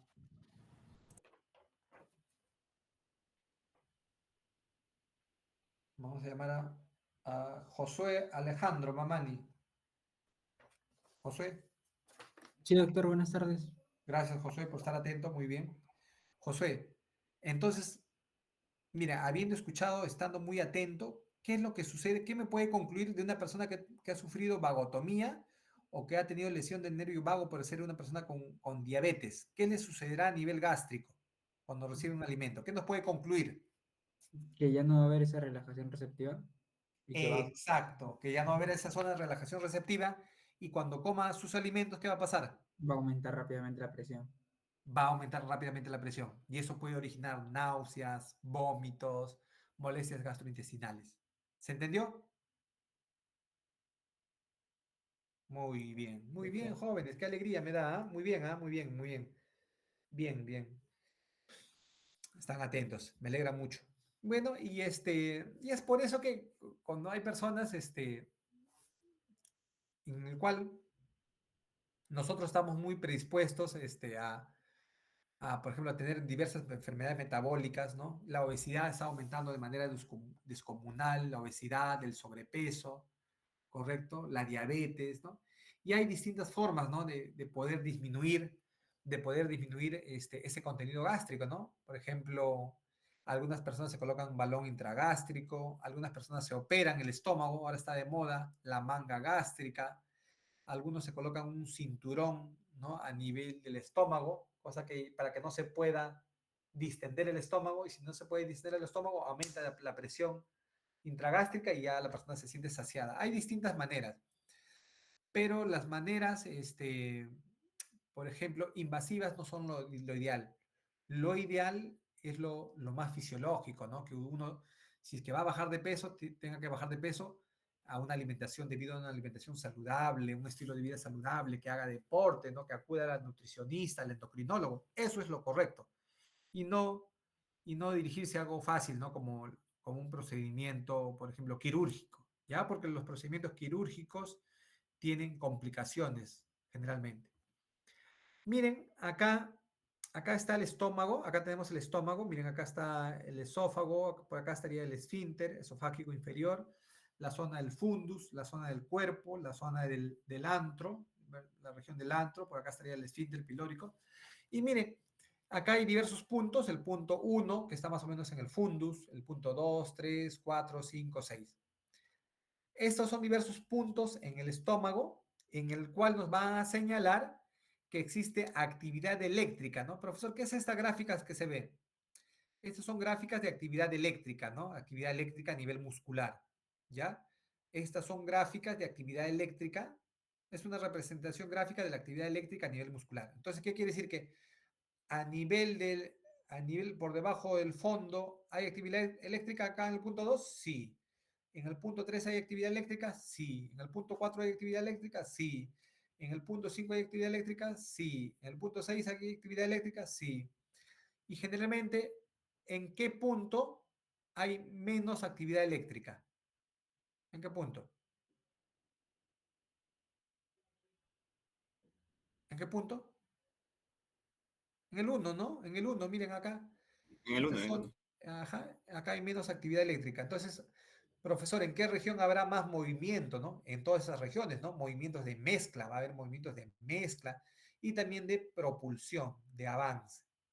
Y eso es debido a que, ¿no? En las capas del estómago, a nivel muscular, existe un estímulo eléctrico y es en distintas partes del estómago, ¿correcto? No es solo que una partecita del estómago se contrae y tiene estímulo eléctrico, sino que son las distintas regiones del estómago, ¿ya jóvenes?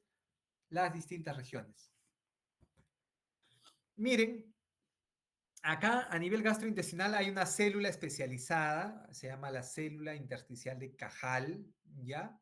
En el cual va a producir estímulo eléctrico también. Son células especializadas que van a producir el estímulo eléctrico, ¿no? También conocidas como células marcapaso, ¿no? Así como ustedes han escuchado el nódulo sinusal, que es el marcapaso cardíaco del corazón, también se puede decir que a nivel gastrointestinal existen estas células especializadas que van a ser las células marcapaso, en el cual van a producir estímulo eléctrico, ¿ya?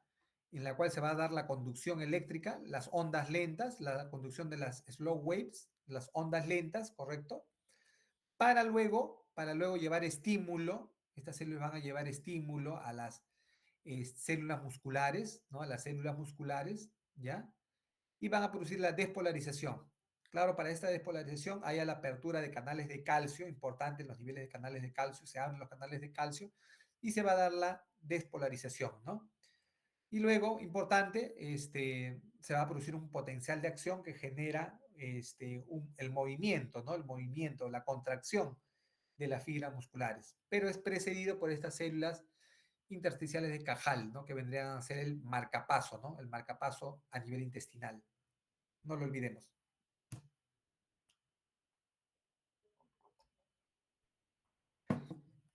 Miren, acá también siempre, bueno, aunque todo hay preguntas de examen, a ver, pero esto vino, me acuerdo, el año pasado, ¿ah? Sí, vino el año pasado de pregunta. A ver, miren. Generalmente, más o menos, en reposo, ¿cuánto vendría a ser el potencial de membrana? Más o menos en reposo, a nivel a nivel gastrointestinal. Jóvenes. Menos 50 milivoltios. Ajá, sí, así es, ¿no? Más o menos menos 50, ¿no? Profesor, menos 30 no va a ser, menos 40 no va a ser, pues. Menos 10 no. 0 no va a ser, más 10, más 20, más 30, no, pues, más o menos, ¿no? Menos de menos 50, ¿no? Puede ser menos 50, menos 60 milivoltios, ¿no? El potencial de membrana en reposo. Y también recordar, por ejemplo, que hay las ondas lentas, en la cual hay ligeros movimientos de electrolitos que van a originar estas ondas lentas, ¿correcto? Hasta que se llegue a un potencial umbral, ¿correcto? Luego del cual se va a dar la despolarización, ¿ya? Y se va a producir estas ondas, ¿no? Estas ondas, ¿no? Estas ondas en espiga, ¿correcto? Profesor, ¿qué son estas ondas en espiga? Esta es la representación gráfica de la actividad eléctrica a nivel intestinal. Profesor, estas ondas en espigas es la representación, también es unas ondas en espigas más frecuentes, ¿no? Ondas en espigas más frecuentes. Esta es una representación gráfica de la actividad eléctrica, ¿ya? Profesor, entonces si ya nosotros vemos ondas en espiga, generalmente ya se ha dado la despolarización, ¿no? Generalmente. Y acá hay algunos factores que aumentan la motilidad intestinal. Hay unos factores, estos son los principales factores que aumentan la motilidad intestinal. Y, por ejemplo, uno de esos factores es la distensión. ¿Cómo así? Cuando ingresa un volumen de alimento, de nutriente a nivel del estómago, y el estómago se distiende, esa distensión del estómago va a aumentar el peristaltismo, ¿ya? Entonces, la distensión a nivel del estómago causa aumento, estímulo, para que aumenten estas ondas en espiga, ¿ya? La distensión hace que, ¿ya? Aumente las ondas en espiga. Otro factor también es la acetilcolina, ¿no? La acetilcolina es un neurotransmisor muy importante que ustedes saben muy bien, que a nivel gastrointestinal, ¿qué hace? ¿No? Aumenta el peristaltismo, aumenta la motilidad.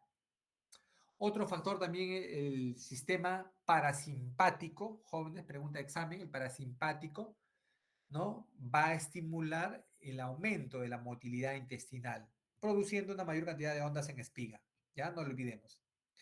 Y lo contrario, ¿no? Miren, todo esto va a llevar a la despolarización. Lo contrario, ¿qué es lo que va a disminuir la motilidad?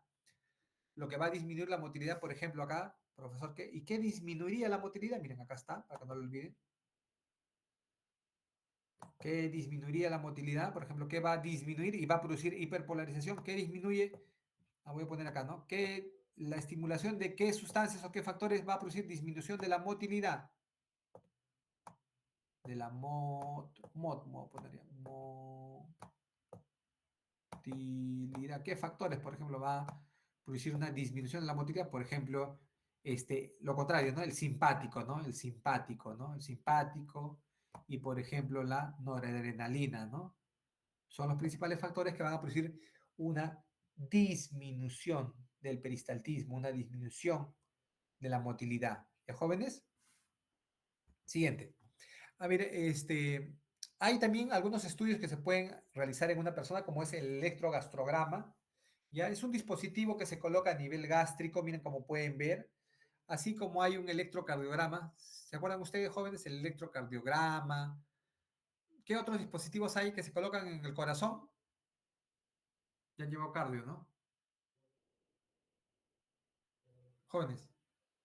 ¿Otros dispositivos que se colocan en el corazón?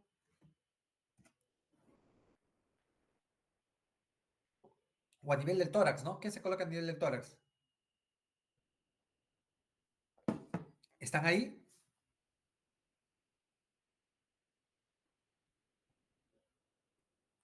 Aló, jóvenes, ¿escuchan? ¿Los precordiales? Claro, las precordiales. Hay otro también, el Holter, ¿no? ¿Ya llevaron cardio, el Holter? ¿Han hablado sobre el Holter? Sí, se pone por 24 horas, por ejemplo, para medir si es que hay arritmias. Perfecto, hija, muy bien, claro, ¿no? Es algo básico, ¿no? Claro, muy bien, gracias, hija, ¿no? Claro, es un dispositivo que se coloca más o menos a nivel de la altura del tórax, ¿correcto? En el cual por 24 horas para ver si hay arritmias, etcétera, ¿no? Miren, y hay un dispositivo que se llama el electrogastrograma. Electrogastrograma es un dispositivo para ver la actividad eléctrica a nivel gastrointestinal, ¿no? ¿Se acuerdan ustedes lo que habló cuando me preguntó uno de sus compañeros, ¿no? Mi abuelito se consume una vaca y normal, ¿no? Bueno, su abuelito es probablemente, miren, acá están las disritmias, miren lo que les decía, ¿se acuerdan? Las disritmias gástricas. Alterado, ¿no? Lo normal generalmente que la mayoría de las personas tengamos ondas en espiga, pero hay algunas personas en el cual estas ondas en espiga están disminuidas, ¿no? Los procesos de despolarización están disminuidos, ¿no? ¿Y esto a qué va a conllevar? Va a conllevar una disminución de la motilidad gástrica, ¿no? Va a haber una disminución de la motilidad debido a una disminución, ¿no? De las despolarizaciones, ¿no? Eso también puede tener un contexto genético, ¿no? Quizás papá era así, mamá era así, los hijos también son así, ¿no? Son las personas que comen algo, todavía estoy llenito, dicen, ¿no? Comen algo, no sé si les ha pasado en su promoción, ustedes deben tener amigos en su promoción, ¿no? Comen algo, y después de las horas, ¿vamos a comer algo? No, estoy lleno todavía, dicen, ¿no? En cambio, hay personas que han ido, por ejemplo, a Cangallo, han comido, y a las 2 horas ya están con hambre, ¿no? Y dicen, mira, pero si hemos comido bastante, si le ha comido bastante y ahora está con hambre. ¿Por qué? ¿No? Porque probablemente su peristaltismo esté aumentado, ¿no? Probablemente tenga una taquigastria, ¿no? En la cual hay una mayor cantidad, se genera una mayor cantidad de ondas en espiga y eso va a generar también una mayor cantidad de despolarizaciones, ¿no? Y eso va a originar también un mayor vaciamiento gástrico, más rápido, ¿no? El vaciamiento gástrico va a ser más rápido, mayor, ¿no? ¿Ya? Y son personas que generalmente comen algo y a las pocas horas ya vuelven a tener hambre, ¿no? Entonces hay algunas alteraciones de la actividad eléctrica. Profesor, y para detectar eso, el electrogastrograma, ¿no? Es importante, ¿no? Muy bien, acá hay algunos fármacos que producen retraso del vaciamiento, eso ya lo dejo para que lean, ¿no? Para que lean, por ejemplo, los opioides, los antidepresivos, el omeprazol, sucralfato, el fumar. Aunque sí lo mencionamos un poco, ¿no? El alcohol, el tabaco, ¿no? Y algunos otros factores que disminuyen o retrasan el vaciamiento. Mientras, esto sí lo tienen que saber, a esto sí lo tienen que saber de cajón, ¿ah? Esto siempre preguntamos, miren, acá sí hay factores que aceleran, ¿no? Aceleran el vaciamiento gástrico. Aceleran, ¿no? Por ejemplo, la metoclopramida es un procinético. La clevoprida es otro procinético. Otro procinético lo voy a subrayar, muy utilizado, es la cisaprida. La cisaprida es otro procinético. Acelera el vaciamiento gástrico. Otro la cinitaprida, pero otro también muy conocido, muy utilizado, que produce pocas molestias gastrointestinales, reacciones adversas, es la mosaprida, otro la domperidona, y otro también los macrólidos. Por ejemplo, dentro de los macrólidos, ¿a quién tenemos? Todavía ustedes no han llevado fármaco, ¿no? Todavía no, el siguiente Dentro de ciclo, los doctor. macrólidos, por ejemplo, tenemos los antibióticos, ¿no? Antibióticos. Profesor, ¿qué antibiótico? Por ejemplo, vamos a ver el antibiótico, por ejemplo, eritromicina. La eritromicina, un antibiótico, ¿no?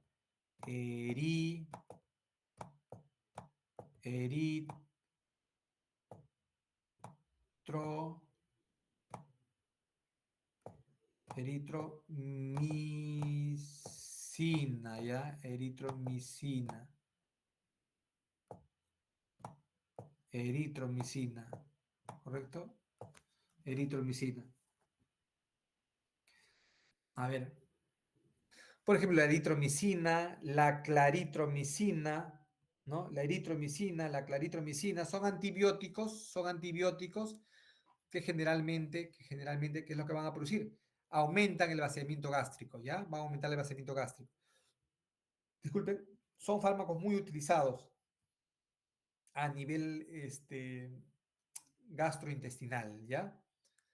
Lo más utilizado, profesor, ¿cuál serían? Lo que he señalado, metoclopramida, eso lo utilizamos en el hospital, en las clínicas, cisaprida, mosaprida, domperidona, macrólidos. Los macrólidos más que todo lo utilizamos cuando hay infecciones, pero también tienen una actividad pro vaciamiento gástrico, ya no lo olvidemos.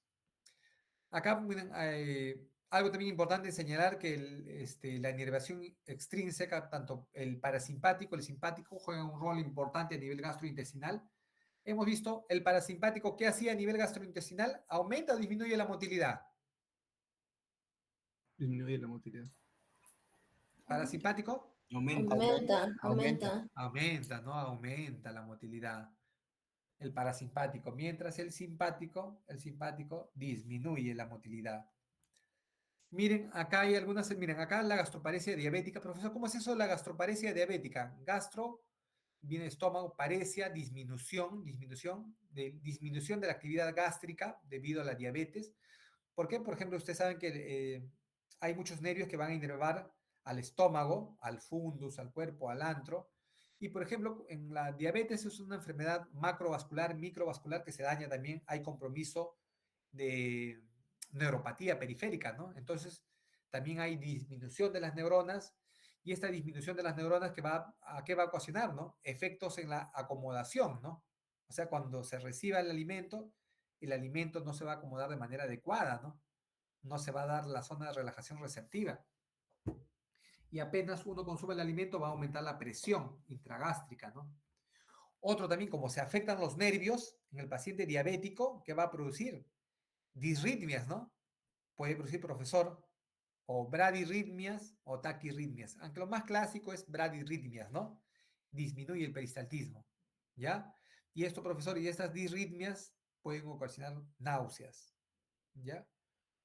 Y todo esto, por ejemplo, va a conllevar alteraciones a nivel de la motilidad gástrica. Va a también traer alteraciones a nivel de la mezcla del estómago, ¿no? Entonces, ¿qué es lo que puede ocasionar? Puede originar todo esto, o sea, cuando se altera la motilidad, cuando se altera la parte eléctrica, cuando se afecta la parte nerviosa, esto puede conllevar a náuseas y vómitos, ¿no? Porque no hay una acomodación adecuada cuando se recibe el alimento y también aumenta la presión intraluminal. No olvidemos. Tránsito del tracto digestivo, por ejemplo, profesor, ¿cuánto más o menos se demora en pasar el bolo por todo el esófago? En promedio 8 o 10 segundos, ¿no? Eso lo vimos inicialmente, ¿no? 8 segundos, 10 segundos. En promedio, ¿cuánto tiempo se queda el alimento en el estómago? En promedio, 1 a 3 horas. Pero hemos dicho, si es agua sola, esto tiene que ver con su práctica, ¿no? Si es agua sola, se va a quedar poco tiempo, ¿no? 20, 30 minutos, ¿no? Si la capacidad osmótica, si el alimento tiene una mayor capacidad osmótica, se va a quedar más tiempo. Si recibe proteínas, más horas, ¿no? 2, 4 horas, 5 horas. Y si una persona consume grasas, ¿no? Grasas, frituras, chocolate, probablemente el tiempo en el cual esté este alimento a nivel gástrico sea mayor. Sea mayor. En el intestino delgado, más o menos, ¿cuánto tiempo estará el alimento? ¿El bolo? ¿Cuánto? 3, 5 horas. 3 a 5 horas, ¿no? Y luego, cuando el alimento llega al colon, ahí sí se va a demorar más, ¿no? Puede demorar días, ¿no? Cuando el bolo se queda a nivel del colon, puede demorar entre 1 a 3 días, ¿no? 1 a 3 días, ¿no? Porque generalmente a nivel del colon se da la absorción de agua. Aquí se da la formación de las heces. En el colon se da la formación de las heces porque el colon principalmente lo que hace es absorber agua, ¿no? Y formar las heces en el colon. Bueno, tipos de motilidad intestinal en el intestino delgado, por ejemplo, hay movimientos, por ejemplo, en el postprandial, ¿no? O sea, cuando uno consume los alimentos, hay la peristalsis, o sea, hay movimientos de contracción, relajación que permiten la propulsión anterógrada, o sea, que pase de la parte proximal a la parte distal, se vaya al colon, al ano, ¿no?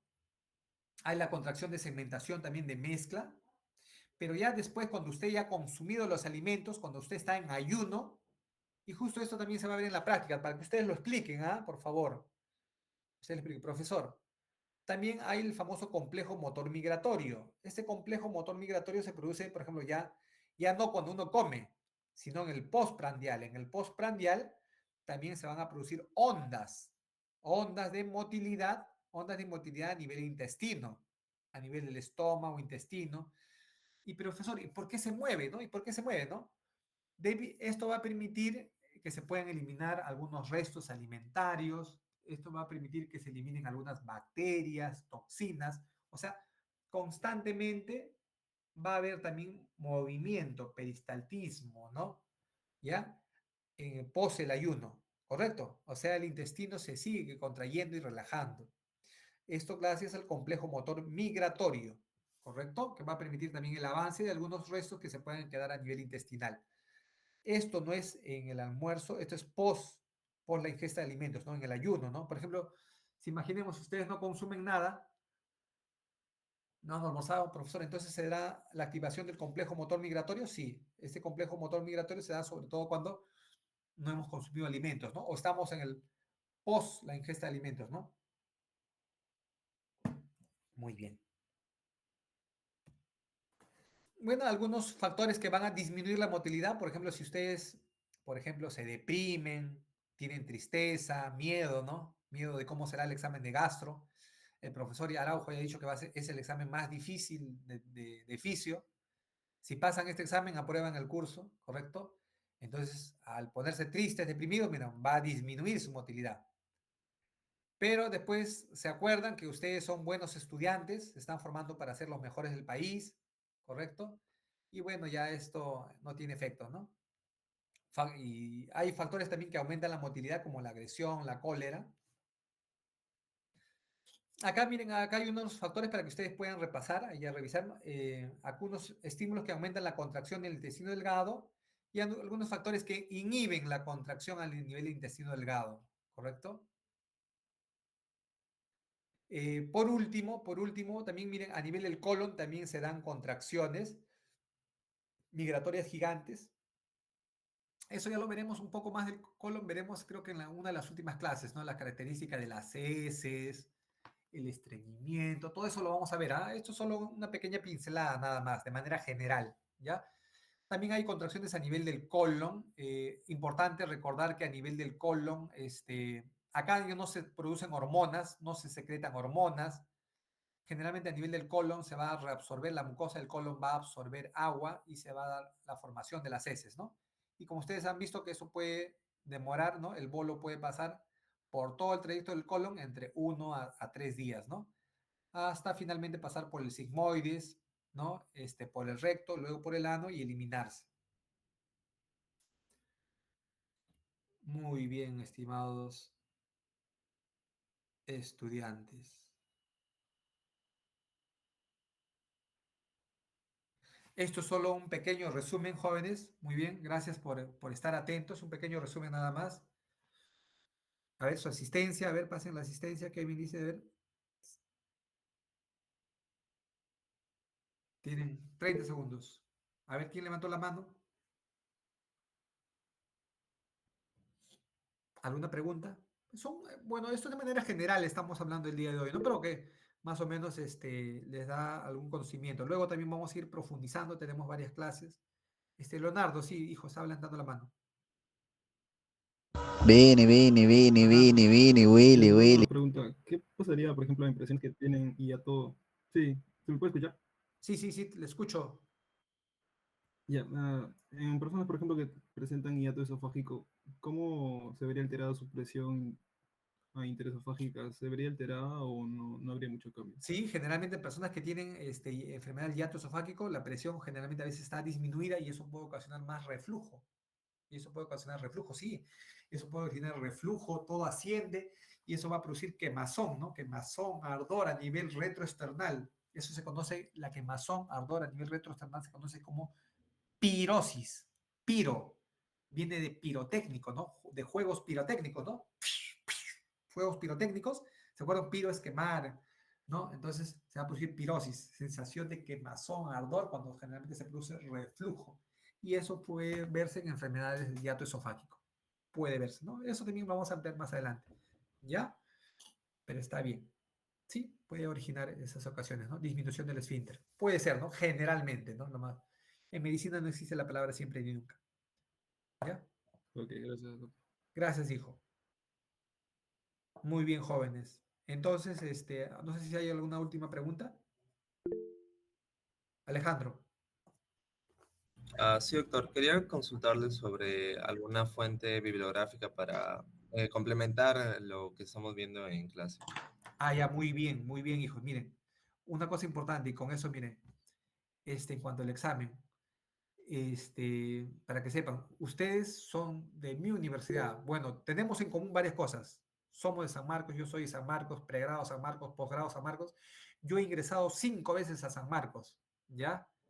Bueno, ustedes han ingresado una vez, yo he ingresado 5 veces. He ingresado a San Marcos en pregrado, he ingresado a San Marcos en la especialidad, he hecho la especialidad en San Marcos de UCI por San Marcos, he ingresado a posgrado en San Marcos, he ingresado a la docencia en San Marcos, he ingresado al doctorado en San Marcos, así que he ingresado muchas veces a San Marcos, ¿ya?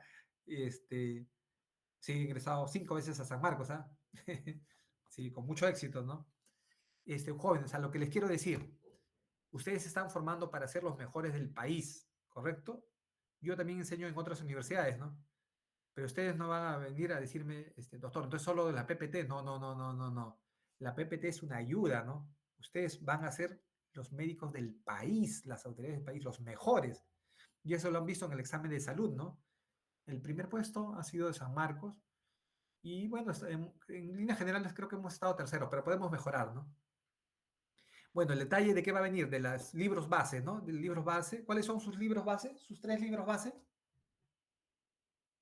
de fisiología.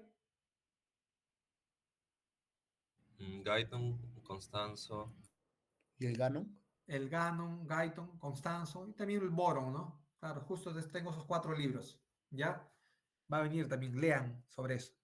También correcto, el 50% de los PPTs y el 50% de por lo que se ha hablado en clases, y si el 50% de la literatura que encuentran en sus libros base. ¿Está bien? Ganon, Guyton, Boron, Constanzo, sobre todo esos 4. ¿Está bien? Claro que si se leen el Ganon y el Guyton ya han leído todo, ¿no? Bueno, gran parte, ¿no? Y ahí está explicadito todo eso. ¿Ya, jóvenes? ¿Correcto? Sí, doctor, gracias. Ya, muy bien. Ya, muy bien, jóvenes. Quiero coordinar con ustedes, o quizás o ya lo concuerdo con Alejandro para cuándo realizar nuestra segunda clase. Porque ahorita creo que ya se van a tener su seminario y práctica, algunos, ¿no? Algunos tienen su práctica, ¿no? Con cada docente, ¿no? Ahora lo vemos o ya lo concuerdo con su delegado Alejandro. Les planteo unas 2 o 3 posibilidades para que ustedes en mayoría elegir. No sé, ¿ustedes qué me dicen? Alejandro, ¿cómo hacemos?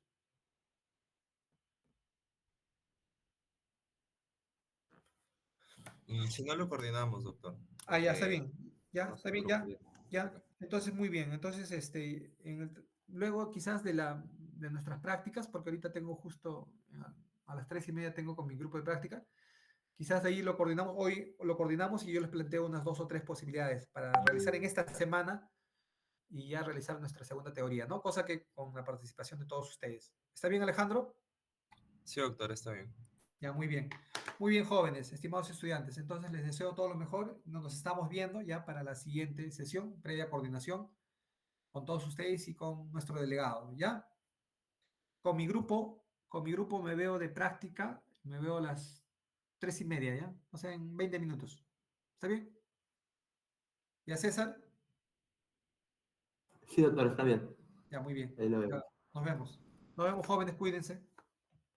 Hasta luego, doctor. Cuídese. Hasta luego, Gracias, muchachos, doctor. cuídense. Muchas gracias. Muchas gracias.